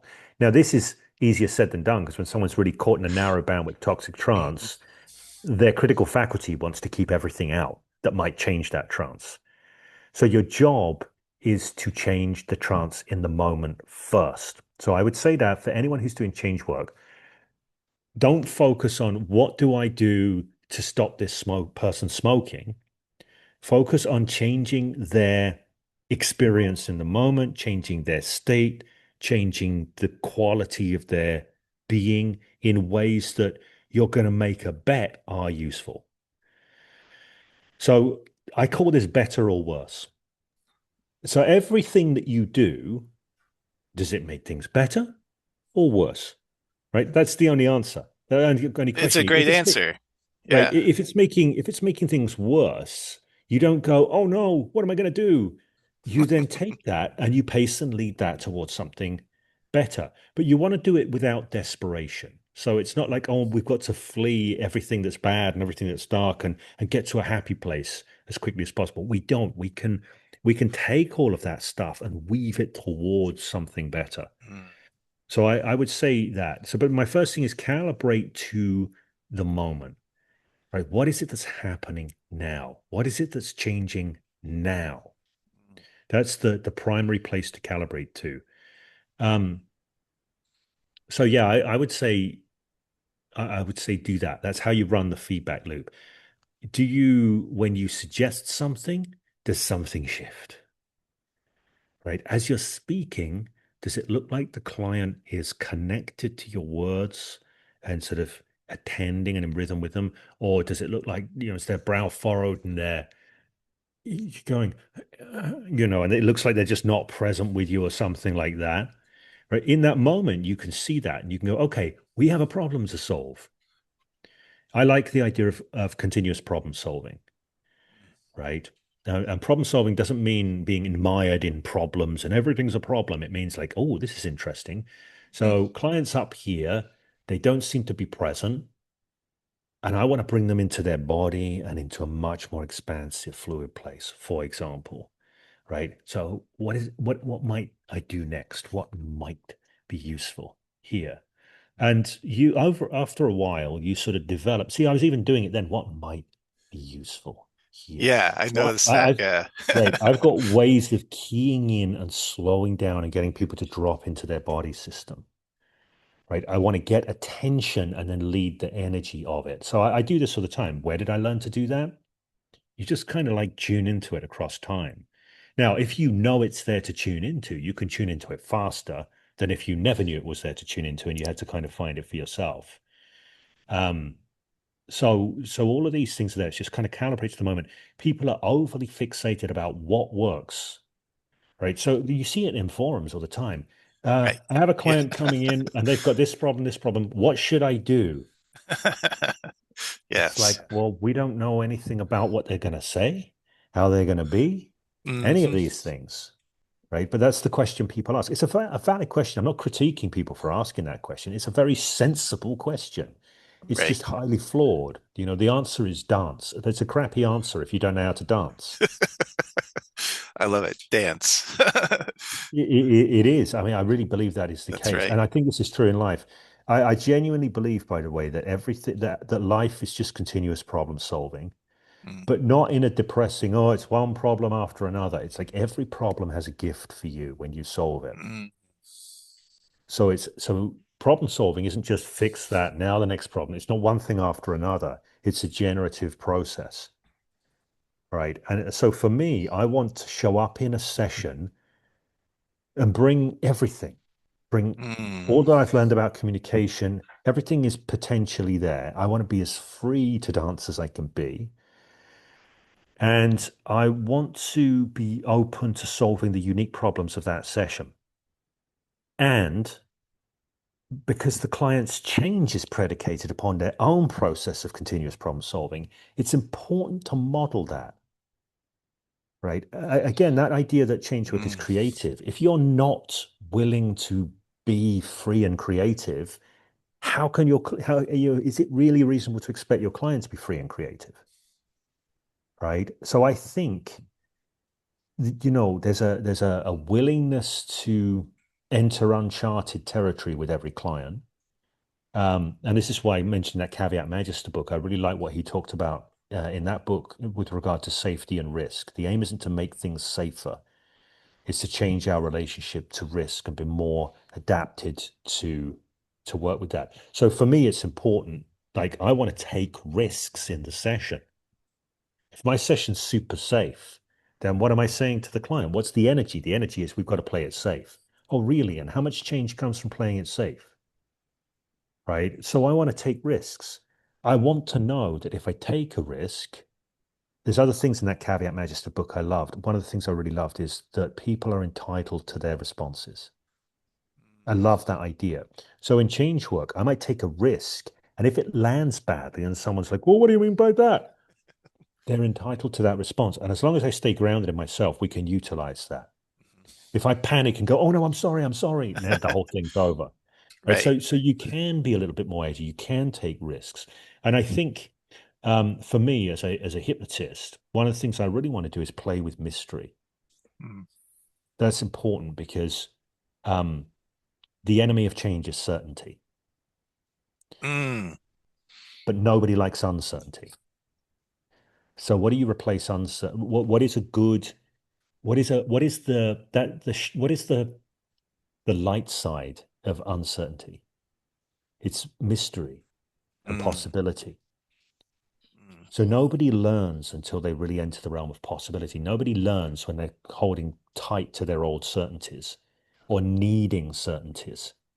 That is the antithesis of a good learning space. So I want to open that up to people to be open to the possibility, to the mystery. So I will play mystery. I will bring mystery into the space. I will do explicitly mysterious things and refuse to explain them. Right.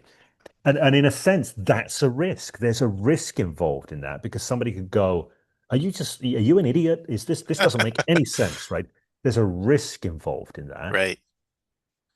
But I think there's a value in taking risks. Another thing about this, I know I'm kind of going on, is like when the truth of the matter is, like there's an idea I really like that, and I can't remember where I got this from. I don't know if this came through from the ether or whether I got this from somebody else. But the change work session that you do, or a therapy session or whatever, it only comes alive when the technique you're trying to run breaks or the plan that you run goes off course. Mm. So you're not really doing change work until things start going wrong, generally speaking. I feel that. Right. I Right. feel But that. You know, early on working with clients, like, okay, I got my lessons, I got this, and then it's like, mm, or even back in the day of being a minister, and mm, like when I had my sermon all mapped out perfectly, it would be the worst. No one, everyone right. would be bored, no one would respond. But when I just said, okay, I'm just going to go up there and speak to, and then in that context, what the spirit gives me, Mm, right. that's when people connect.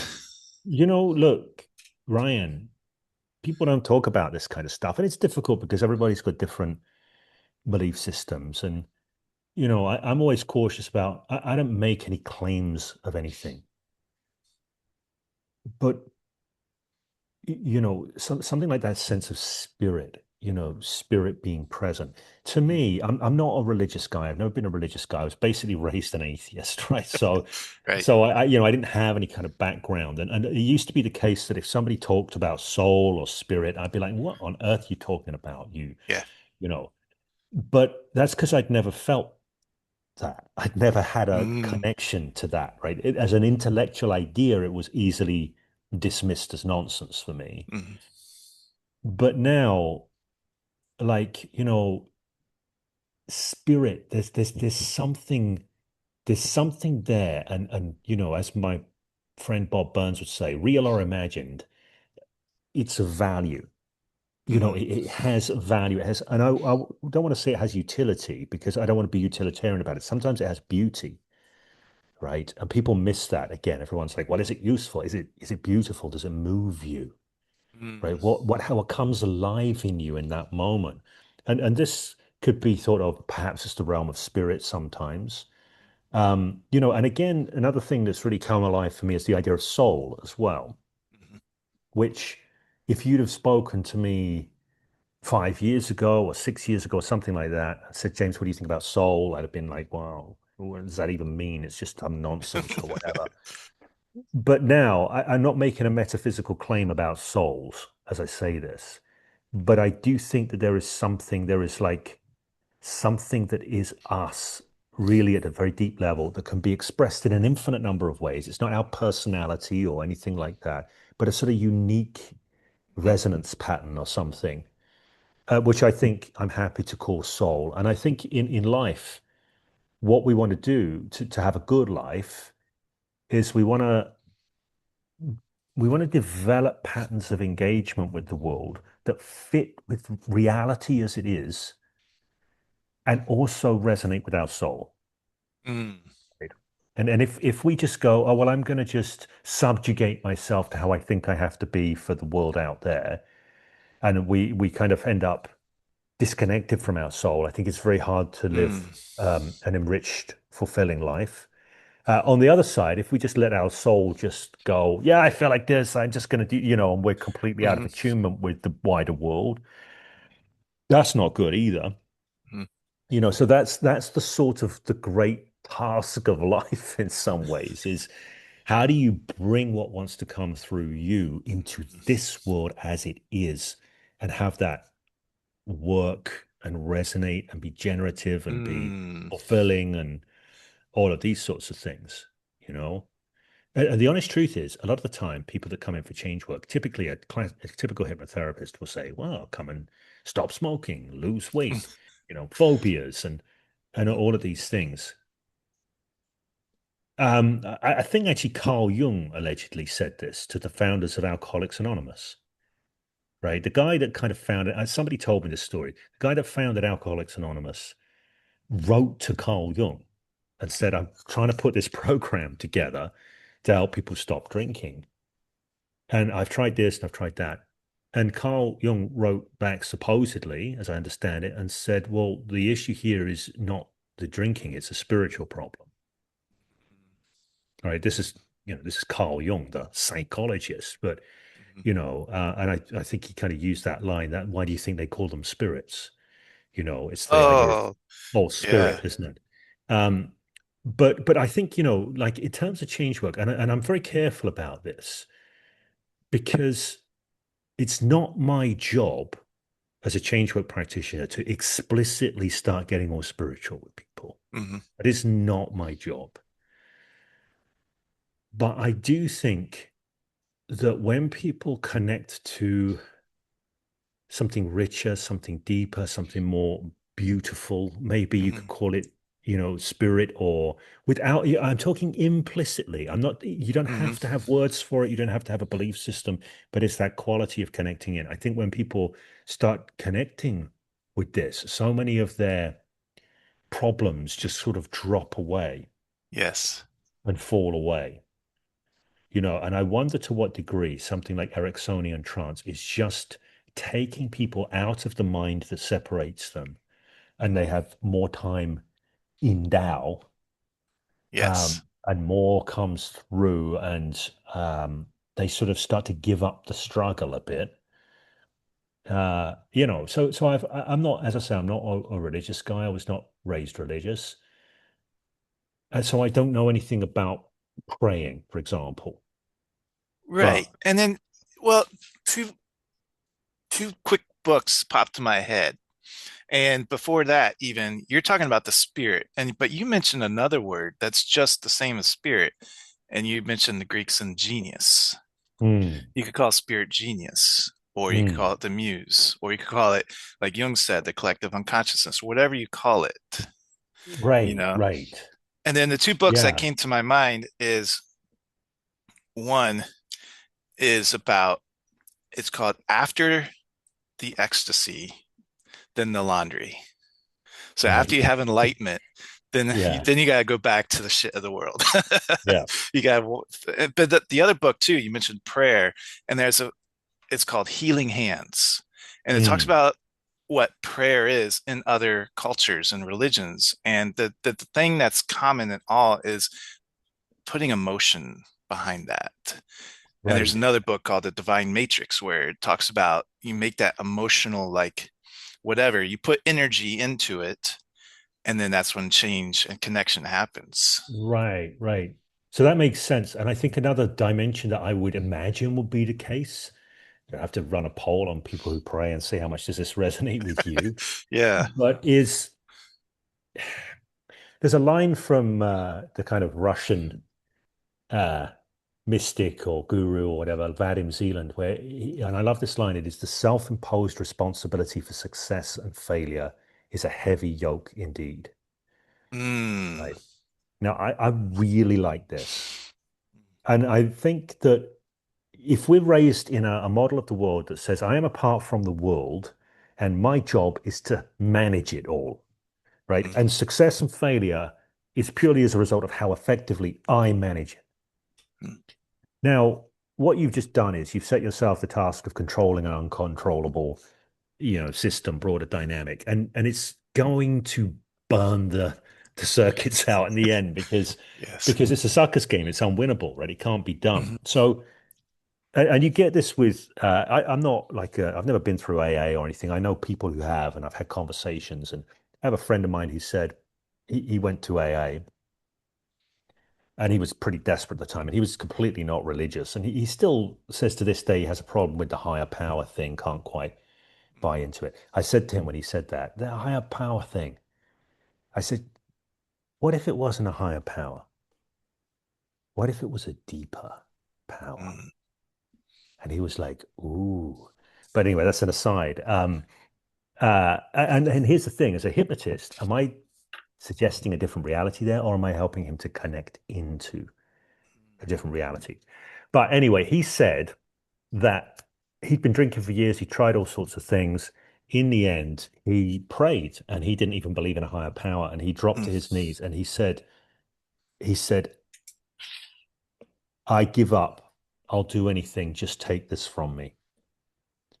And he never drank again. Now, I think one of the things that's there is a surrender. There's a surrender to something beyond self. It's mm, like that. And I think I don't, it seems to me, and again, I don't know, I'm not an expert with prayer, but there's this thing of an acknowledgement that I can't do this on my own, right? So there's a letting go. There has to be a letting go of control that goes with it. There's always a letting go of control to ask for help and be open to help, I guess, from anybody. mm, There's a letting go of control, a letting go, a loosening of the grip. So to me, it seems like that this is a part, and then there's a letting go, but there's also an openness that comes with that letting go, of being open to things beyond our control to help us, right? mm, To something. Maybe it's God, maybe it's spirit, maybe it's, whatever. We're saying, I let go of control and I ask and I open to the possibility of things beyond what I have known and can control and all of that. And I actually think that this is a really important thing for change work.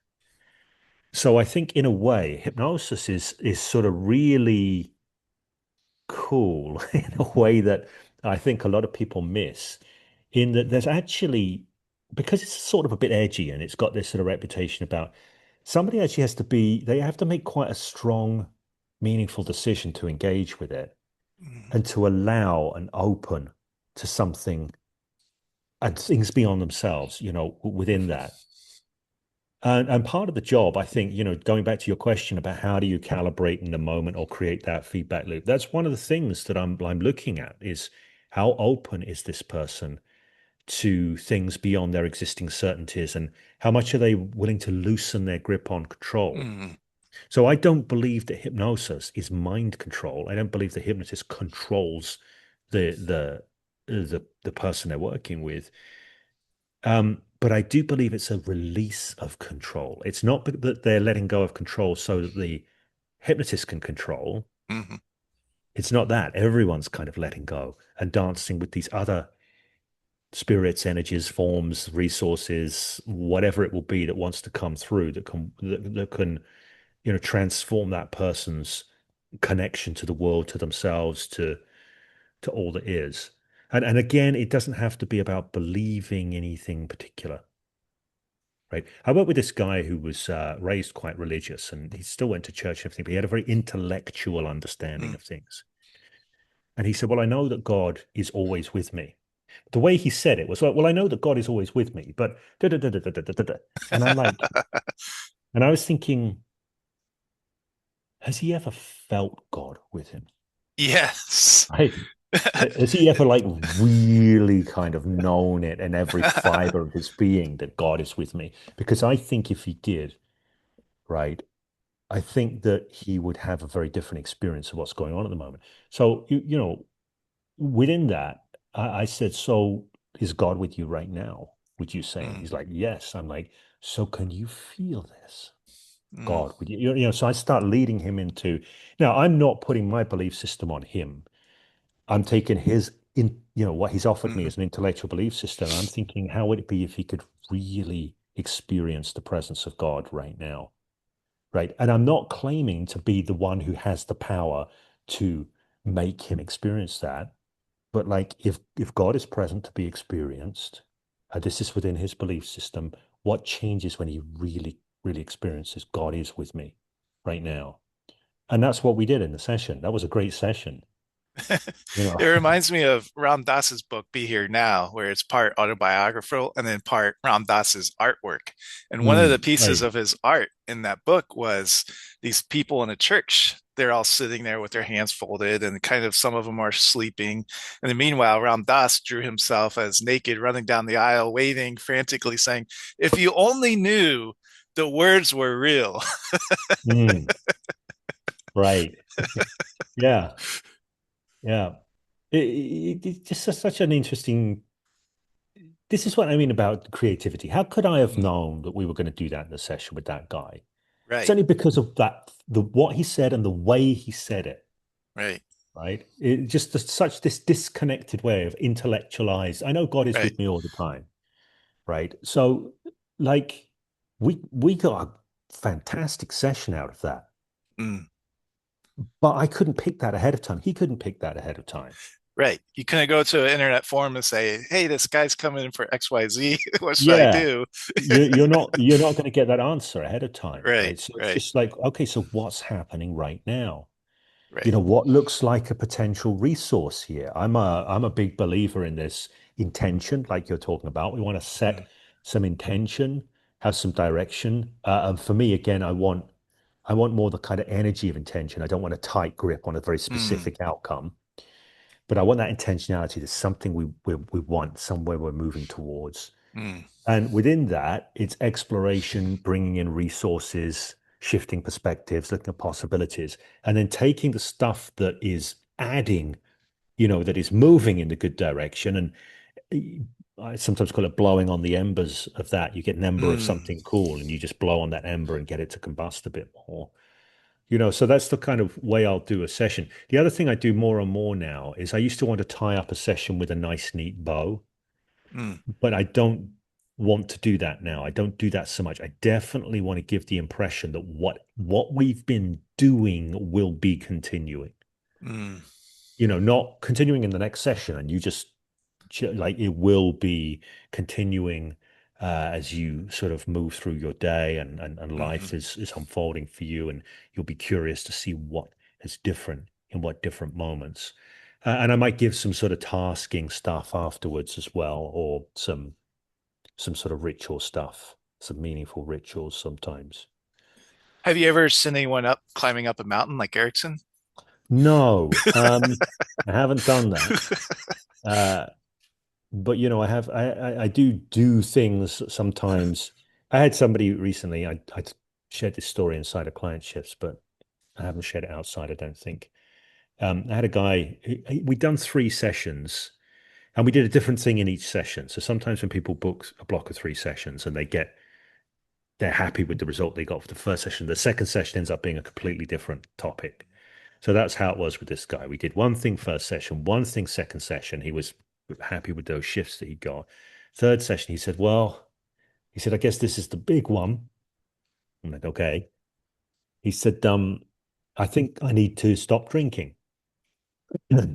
And I was like, oh, okay, we can get into this. And he'd noticed his drinking increasing, was drinking more and more wine, and Uh, I think his wife was suggesting that his drinking was perhaps not good for his health.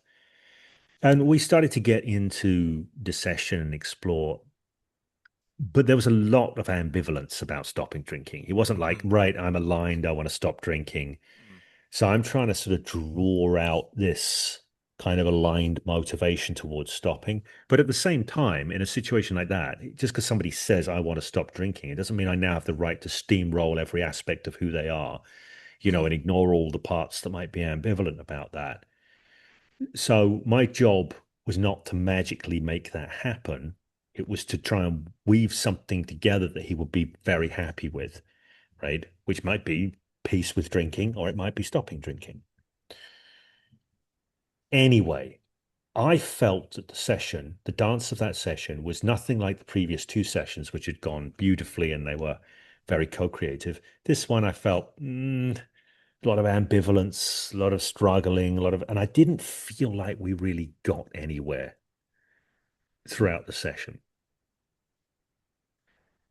And I really don't like to close a session where I feel like there's not, mhm. we haven't really got anywhere.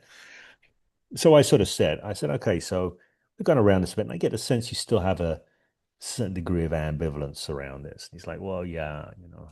And I said, you know, there's no rule in the universe that says you have to stop smoking, but if you stop drinking, but if you want to stop drinking, I have a prescription for you, and it is pretty much guaranteed to work, but you'd have to do it. And I don't think you're going to want to. He said, well, what is it? I said, oh, that's the other thing. I said, I'm not going to tell you what it is unless you agree to do it. Um, and I did the bit and said, it's not immoral and it's not illegal. I can promise you that. So I just left it hang. He's like, I don't know. Oh, he said, go and tell me what it is. I said, you're going to do it? He said, yeah, I'll do it. That doesn't mean he will, but it's all part of the game, I suppose. Anyway, I said to him, what's your favorite wine? And he said, oh, there are so many to choose from. You know, I said, okay, well, pick one. Pick a wine, a great wine, a wine that you would love to drink. But Mhm. instead of drinking it, if you want to stop, here's what you do. You take that bottle of wine and you bury it somewhere. And you get to choose where you bury it, right? But bury that wine, make sure you know where you bury it, mark it so you know you can find it. No, it's there. And then here's what you do. You're now free at this point to either drink or not drink.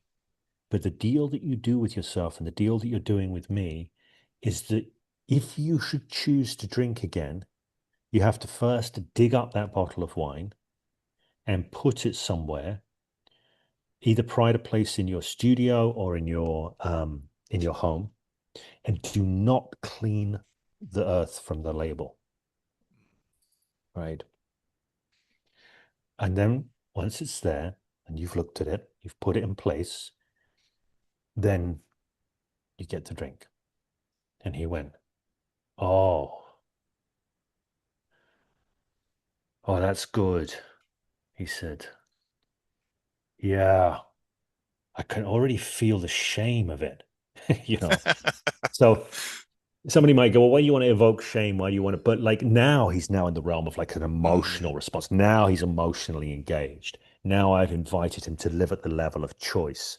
I've invited him. He's got so many choices to make here. Does he do it? Does he blow me off? He made an agreement? Is he going to stick with mm, it?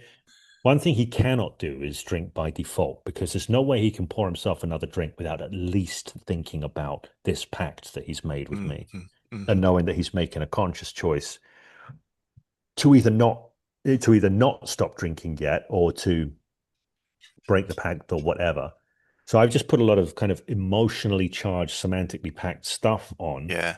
as potential pattern interrupts. But I've actually also put it back into his um, court there because it is his choice. It's not my choice whether he drinks or not. It's his choice. And part of the problem is he's not living at the level of choice there, Mm, you know. I'm not saying all change work is about getting people to live at the level of choice, but we were talking about archetypes up at the front end. mhm, mhm.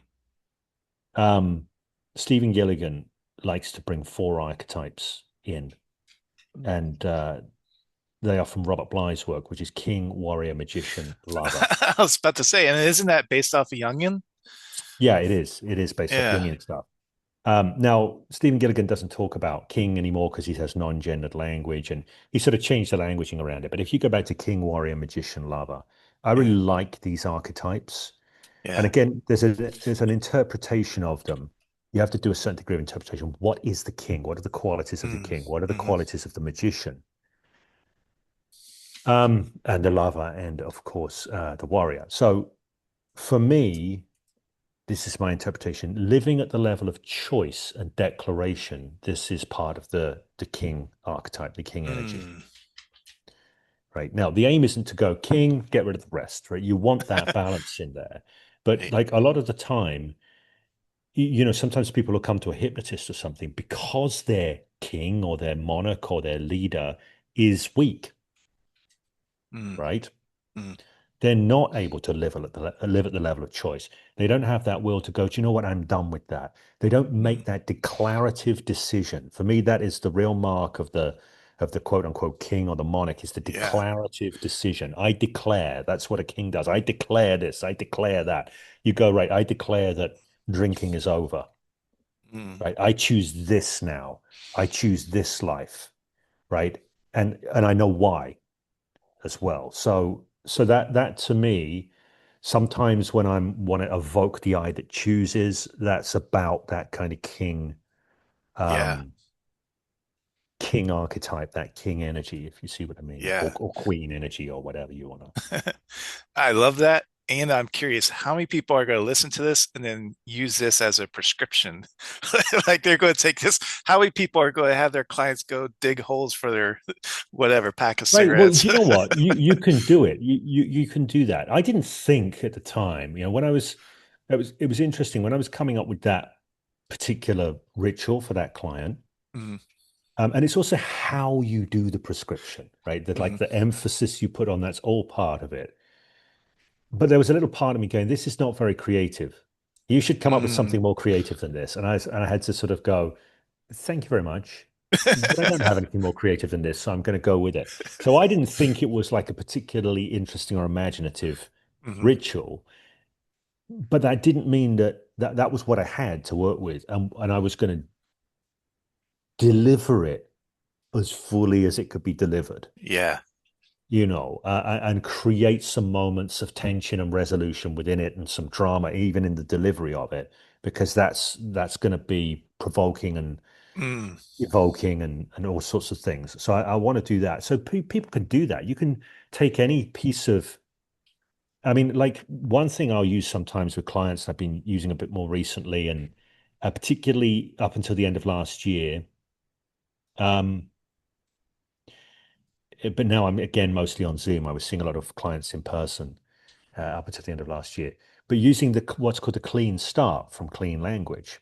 mm, Now, the clean start and clean language is actually really very weird, particularly if somebody's sort of not met you before. So, what you do as a clean start is somebody walks into the room and you say, and where would you like to sit? Where would you like to be?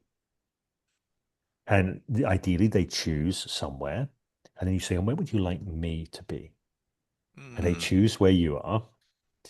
Um, and like, what often happens if someone's used to clean language, they sort of adjust their chair and they feel right. It's almost like that Carlos Castaneda thing of go mm. find your space and you've got to tune into it. So there's that. But if somebody comes into a session and they don't know you yet, and you go, so 4 chairs, because the room I was working in had 4 chairs around the table. I said, so 4 chairs, like slightly theatrically. Here's the question. Where would you like to sit? Right. And they'll go, sometimes they would pick a chair. Sometimes they go, well, I don't really mind. I go, so you get to choose. Now, I'm being a bit weird. I'm Mhm, being a bit strange. And so I'm taking a risk. Someone would go, oh, how mhm. does this work with Yeah. rapport building? But I'm doing it with a sense of half fun. Am I being a bit playful there? So there's the part of the magician archetype is playfulness. Mhm.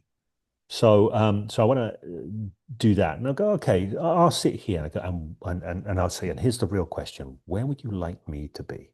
3 more chairs, and they go, well, wherever you like. I go, but if you got to choose, where would I be?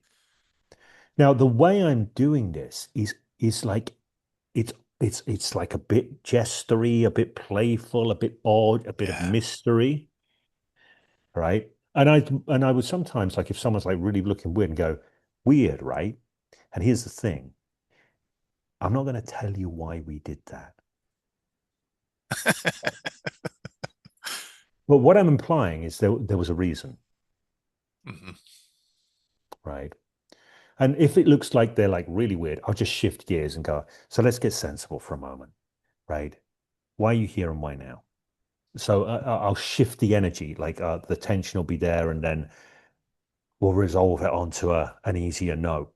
But it's just kind of being able to play with that and create something. Now, there's something inside of this, and I think I suggested you speak to my friend Rowan Ramsey. I saw him today, and I said I was doing this, and he said that he apologized if he let the thing go cold. So make sure you pick up with him.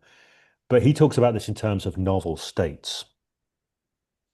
This is Rowan's way of talking about it. So, like, if you're going to get change happening and you want to like really accelerate that change, what you want to create is a novel state, an unusual situation or set of circumstances. I think it's Dennis Weir who wrote the book The Way of Trance. And he has the concept of the weird, WYRD. You've got to have this kind of weirdness because, like, if Mm, everything's too normal and too sober and too pedestrian and too, well, this right. all makes sense, there's nothing getting provoked or stimulated. Mm. So, by bringing a bit of the weird in, or as Rowan would Oh, put I it, love novel that. states, Yeah. like, this is a resource for change. Yes. There's a guy called Ed Jacobs who's got an approach to therapy or change work called impact therapy. Mm. And he has a sort of similar idea, which is the single most important thing. The worst thing you can do in a client session is be boring. It's the worst thing you can do. So anything weird or unusual or memorable that happens in the session is good. All weird, unusual, memorable things are good. Oh So he man. advocates having sort of props and stuff. Someone's an alcoholic and he's got a giant Yeah. inflatable booze bottle in his, that he brings out and puts down and says, "So, what do you think?" And it's just this absurd moment of being confronted with this giant bottle. And again, there's different ways to play this. Yeah. Erickson was weird, Yeah. in the WYRD way and in the the standard spelling, IERD. Anyway, so, people don't, when they're coming to change work for the first time, they're not bringing playfulness. They're not bringing curiosity. They are averse to risk. They are trying to make sure they get it right without ever having accrued any experience. They're placing a heavy burden for success and failure on their own shoulders. They're Yeah. stifling themselves. And I understand it because they're probably thinking, most people are, I charged the client for this session. I have to deliver results, Mm. right? But you don't get to deliver the results. It's co-created. It always will be. Mm. You get to dance the dance. So in order to sort of get good at this, you have to free. I was talking about, those archetypes, the magician archetype, a significant.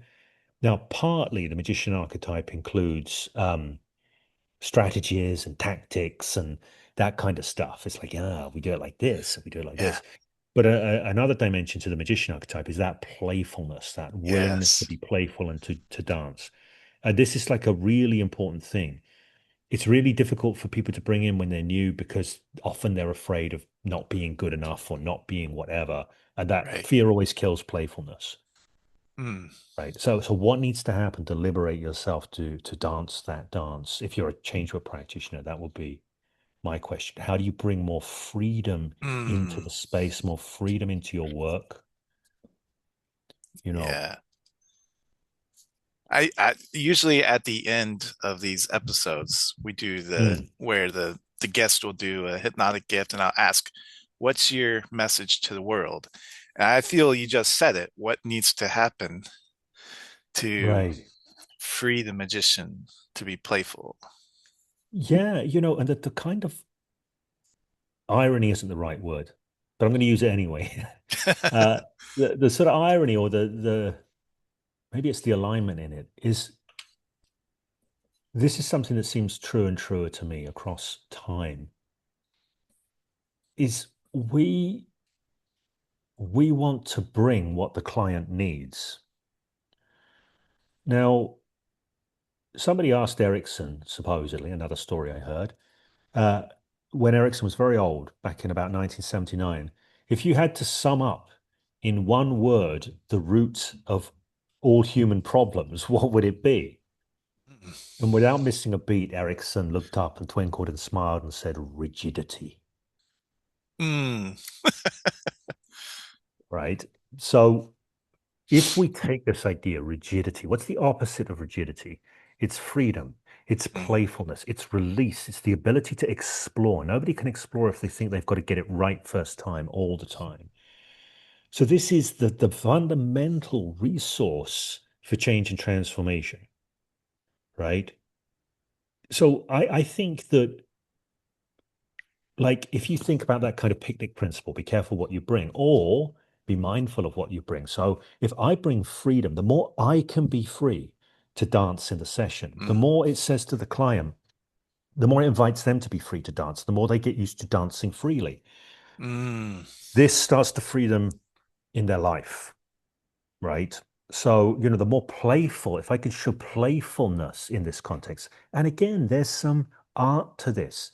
If some of the people that I work with, when I'm working via an organization I work with called Rocks Recovery, they're in really desperate places. mhm, They're not coming in knowing they're coming to see a hypnotist. They're coming in to see somebody who's going to help them with their pain and suffering. mm, And so I have to play. Like when I'm bringing playfulness in, I can't just do it in a blunt way and start clowning about randomly. I want to have it a bit calibrated and be a bit artful about it. But also, if I don't know how to do that, I want to be willing to risk that a bit and be a bit playful and then know how to roll it back in. Um, mm, so I think we want to bring into the session that which we want to see in the session. And I've got another level to this as well. When I sit with a client for change work, I am I want to change as a result of that session mm. because That's so powerful too, because I've noticed that too, whether it's back in the preacher days and letting the spirit flow, or whether I'm working as a hypnotist or change worker. mm, The more impactful the sessions, the more I feel changed and energized myself. right, right. And if you've got that model we were sort of talking about earlier, where you think, well, I'm apart from the system and I'm controlling it from the outside. Well, you don't have to change. You just have to be good at picking the right Mm, moves or controlling mm, things. But if you recognize once you join with your client and you are entering the same trance flow, it's like one of the ways I see this, it's like we become one mind for a bit, mm, different aspects of one mind, but we join in the dynamic. So once I am a part of the system, it doesn't make sense to separate myself off and say, oh, no, I'm not changing. The other half of the system is changing, mm. right? Now, if I join into a sort of co-creative trance flow, the nature of that trance flow is weaving change. Mm. So I want to be, it doesn't mean I pick a specific outcome for my own change, but I do have an intention that this will change us both in positive and useful ways, right? I Yes. want that in there. And I think that adds value, you know. It's better than, well, you need to change, but I don't. I mean, I've already mastered life and all of that. So, you know, Yeah, yeah, yeah, yeah. I laughed in particular too because people come to hypnotists for weight loss. And I'm like, well, look at me. You're like, right. okay, whatever. It's a work in progress. Yeah, yeah. And like sometimes I used to think there was a bit of a cop out in this, but I'm heavier than perhaps I might choose if I could click my fingers and you know yeah, and I'm aware that my girth is creeping up across time. And I think about that, and the question is, how important is it for me to do something about that? And at Mm, some point, I'll hit the threshold where I go, I really think I ought to do something about that. But actually, it's just not that important to me. mm, What's more important to me is how I feel inside of myself in terms of my mm, health. And mhm. somebody could go, that's undermining your health. Yeah, but actually, if I go on a diet, I will feel subjectively, I will feel my health undermined. And I know this because I used to do a lot of low carb when Mm, I wanted to lose fat. It was an easy way to go for me. And then suddenly something happened. And when I went low carb, I would get terrible insomnia. mm. And it's like, I don't want terrible insomnia. So that's the price, that is it's not worth paying. And I think ultimately you get this on other levels because many years back I was sort of getting into the world of, I don't know what you want to call it, success coaching or whatever. And I had Yeah. this real kind of fraud feeling like, am I really, I don't have millions and millions of dollars and like expensive cars and stuff. And, you know, then somebody said to me one time on my YouTube channel, they said, "Why aren't you as big as Anthony Robbins? Your stuff's amazing." And I was like, "Well, I'm very flattered." And I thought, there's a little part of me going, "Yeah, am I a failure because I'm not as big as Anthony Mm. Robbins?" And then I thought, you know what? I just don't want to work that hard. I just don't want to. And it's not in my heart. I Right. love the freedom that I have in my life. I have a huge amount of freedom in my life. Yeah. My friend John, who works really hard and makes way more money than me, when we speak, he says, "Oh, what are you doing?" I say, "Oh, I'm just reading a book." He's like, "God, oh." And he can't, how have you got time to read a book? Yeah, I like to have time to read a book and do my Tai Chi and do my drawing and play my guitar. And I Yeah. love all of that. And I'm not the richest guy in the world, but like in terms of freedom and time to do things that enliven me, I'm pretty successful in those regards. Yeah. And the truth of the matter is that does come down to me, it's about come in resonance with your soul. If I went, right, I've got to have millions of dollars, that's not really in resonance with my soul. Don't get me wrong. If somebody says, "Here you go, James, have millions," I'm going to take it, but I'm not going to compromise a life that I Mm. enjoy and doing the things that I like doing. I could draw less and play less guitar and work harder and all of that, but I don't want to do that. Right. But that doesn't mean, the reason I say this is if somebody comes to me and says, "This is what I want to bring into my life," I'm like, "Great. Is it in alignment with your soul? Is this what's in your heart and soul? Because if it is, Mm. let's create this, Mm. you know." Beautiful. Beautiful. Thank you so much for all that you've shared. And You're then for all welcome. those listening, we'll put the links in for Client Shift Academy, which I highly Thank you. recommend. Definitely check out James' podcast, plural. You do a better job of promoting clientships in your podcast than we do in ours. We It is forget to mention amazing. Yeah, like there's so much to learn. And for the people unaware too, that Ruckus, who you partner with, in your book, the Hypnosis Without Trance book, I read it it. first, and then I'm like, you know what? I like to listen. I like your voice, so I want to listen to James read it. And then it surprised me because all of a sudden there's extra content. There's these interviews that Mm, just enlivened the book. And that's where I got right. most of the value from the book was those interviews. Your content Yeah. was great, but those interviews brought to life because you're talking about doing street work and combining, doing client work and street work, and you're talking about putting on the jokester persona and all these other little tidbits that just made it Mm, so much personal and relative to me. So great. Thank you. I there you go. A appreciate that. plug. Go get the Audible book now. Listen Yeah. to the Yeah. podcast. Listen to the Audible book. Yeah. It's good to get that feedback as well, because without hearing that, I wouldn't realize that. I wouldn't go, "Oh, there's all this extra stuff here." So Yeah. my mind would go, "Oh no, the book proper, that's what you want to get." But actually, that's really interesting to hear that. So I thank you. wish more books did that, actually. I would think that Audible should look into that as a model Right. Yeah. because that it's so valuable to Yeah, it see kind of because you can blows. read it, but then you also want to like, well, I have questions about what I just read. And then, oh, here Mm, it is. Ruckus is asking those questions that I had while I was reading the book. mm. Yeah, that was Ruckus's idea to add those in. So he Yeah. gets all the credit for that. Great. All right. So if thank you again for all the time you spent with Yeah, us. you're And welcome. and you mentioned that you'd be willing to do a little hypnotic gift for the listeners. And just as a Sure. reminder for anyone listening, like if you're flying a plane, maybe put it on autopilot while you're flying and just Yeah. or if you're driving the Yeah. car, maybe you shouldn't be watching this while you're driving the car, but be safe, Possibly a good everyone. idea. Yeah. So obviously you are where you are if you're listening to this. Is this video as well, or is it just audio?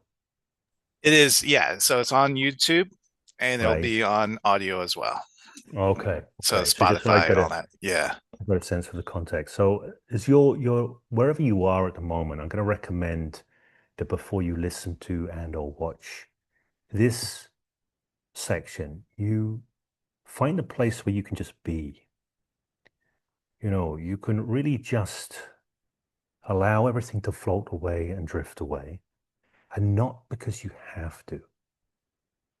In fact, wherever you are and whatever you're doing and whatever you have been doing today, right now there is nothing. that you need to do. There is nothing that you need to do. And it's easy to talk about just being and to wonder about what that might mean. But in this moment, you don't have to do anything. You don't have to listen to these words. You don't have to notice your own mind or your own being or your own breathing. Now, maybe your eyes are still open, or maybe they're already closed. And you don't have to close your eyes. You don't have to let go yet. But with eyes open or with eyes closed, you can be aware fully of all the space around you, the space above you, and the space below. And space expands out infinitely. And as you just notice the space, but only as much as you notice this space, it can be interesting to know that you are not only within this space, but this space is within you. That you are a part of this space. And space that expands infinitely out can expand infinitely in a way that you do not need to consider deeply, to just notice how you're connecting, how you're being, and how you're breathing through everything that is in this moment. And this moment is an infinitely deep moment, because there are moments within moments, and this moment is within everything.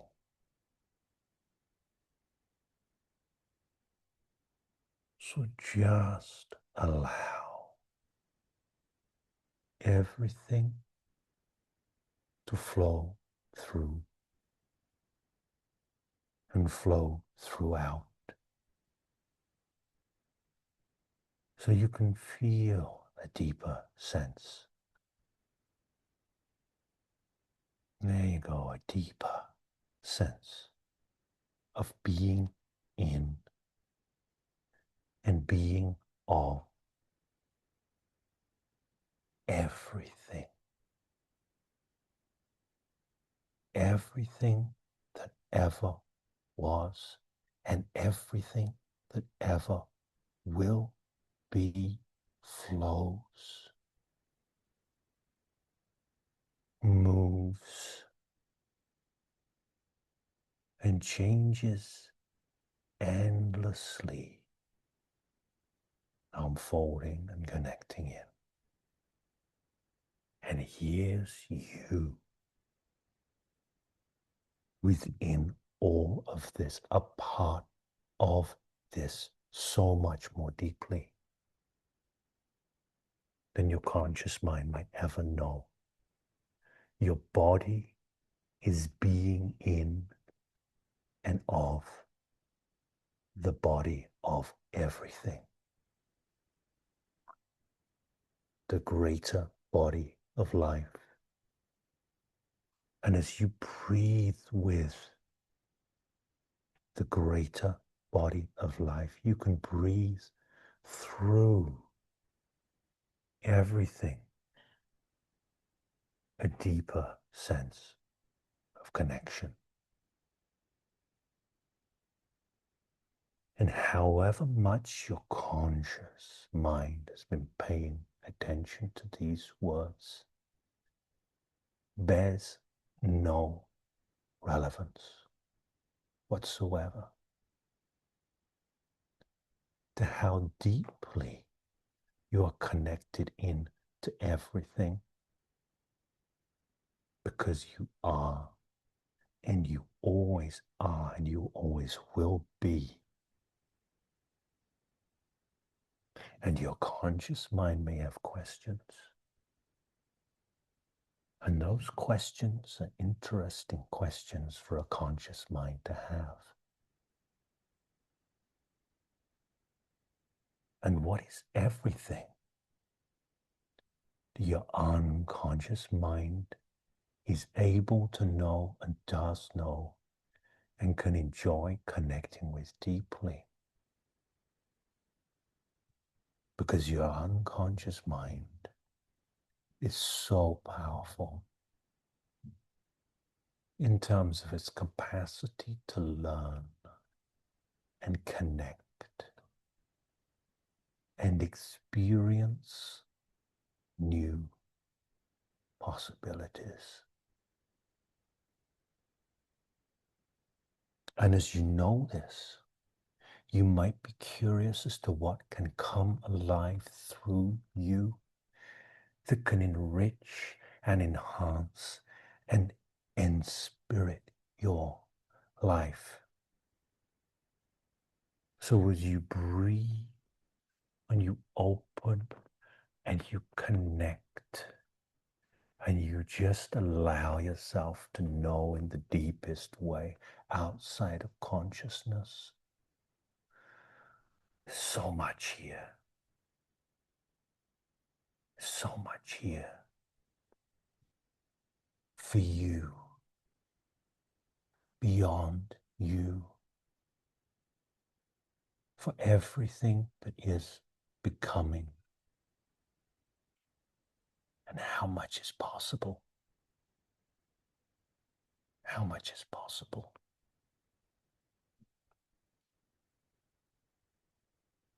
So you can notice your breathing. And where is everywhere within your being that your breathing is moving you and nourishing you. Everywhere the breath of life goes, within and throughout, and everywhere beyond, breathing life and breathing possibility and connection, and so much more beyond, so much more.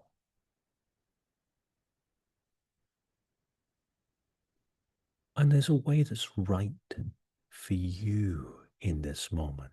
And you may wonder, who, me? Who is me?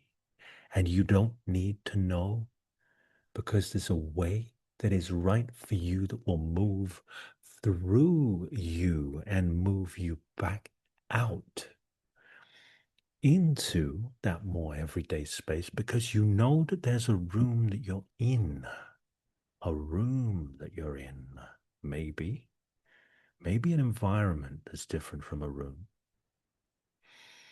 But as you come back out into that room, you're going to notice something, a different quality of light in the room. And you don't need to know what that means. You don't need to know.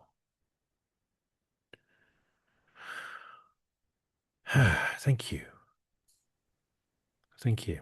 Thank you for participating.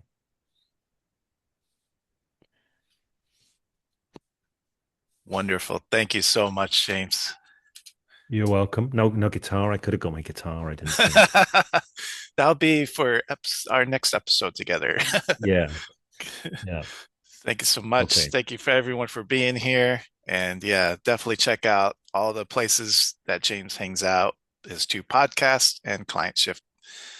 Is it Connect or Academy? I see your shirt says Client Shift Yeah, yeah, Academy. yeah. We're kind of actually changing that. So we're just dropping the academy bit and shifting to client shifts Yeah. because we're just kind of slightly changing the flavor and we want to get it to be really it works as a sort of mentoring group best, Mm. mentoring and coaching group and exploration group with sort of different titles, maybe calling it a developing group, but I don't know yet. So at the moment, it's now just client shift. Yes, so we'll have the Yeah. link down below, and I highly recommend it because if you have any questions for James, you can go to the group and post them, and he's very good about getting responses back. Thank you. Yeah. All right. Thank you, Ryan. I really appreciate you having me here. Thank you. Absolutely. Thank you. Thank you.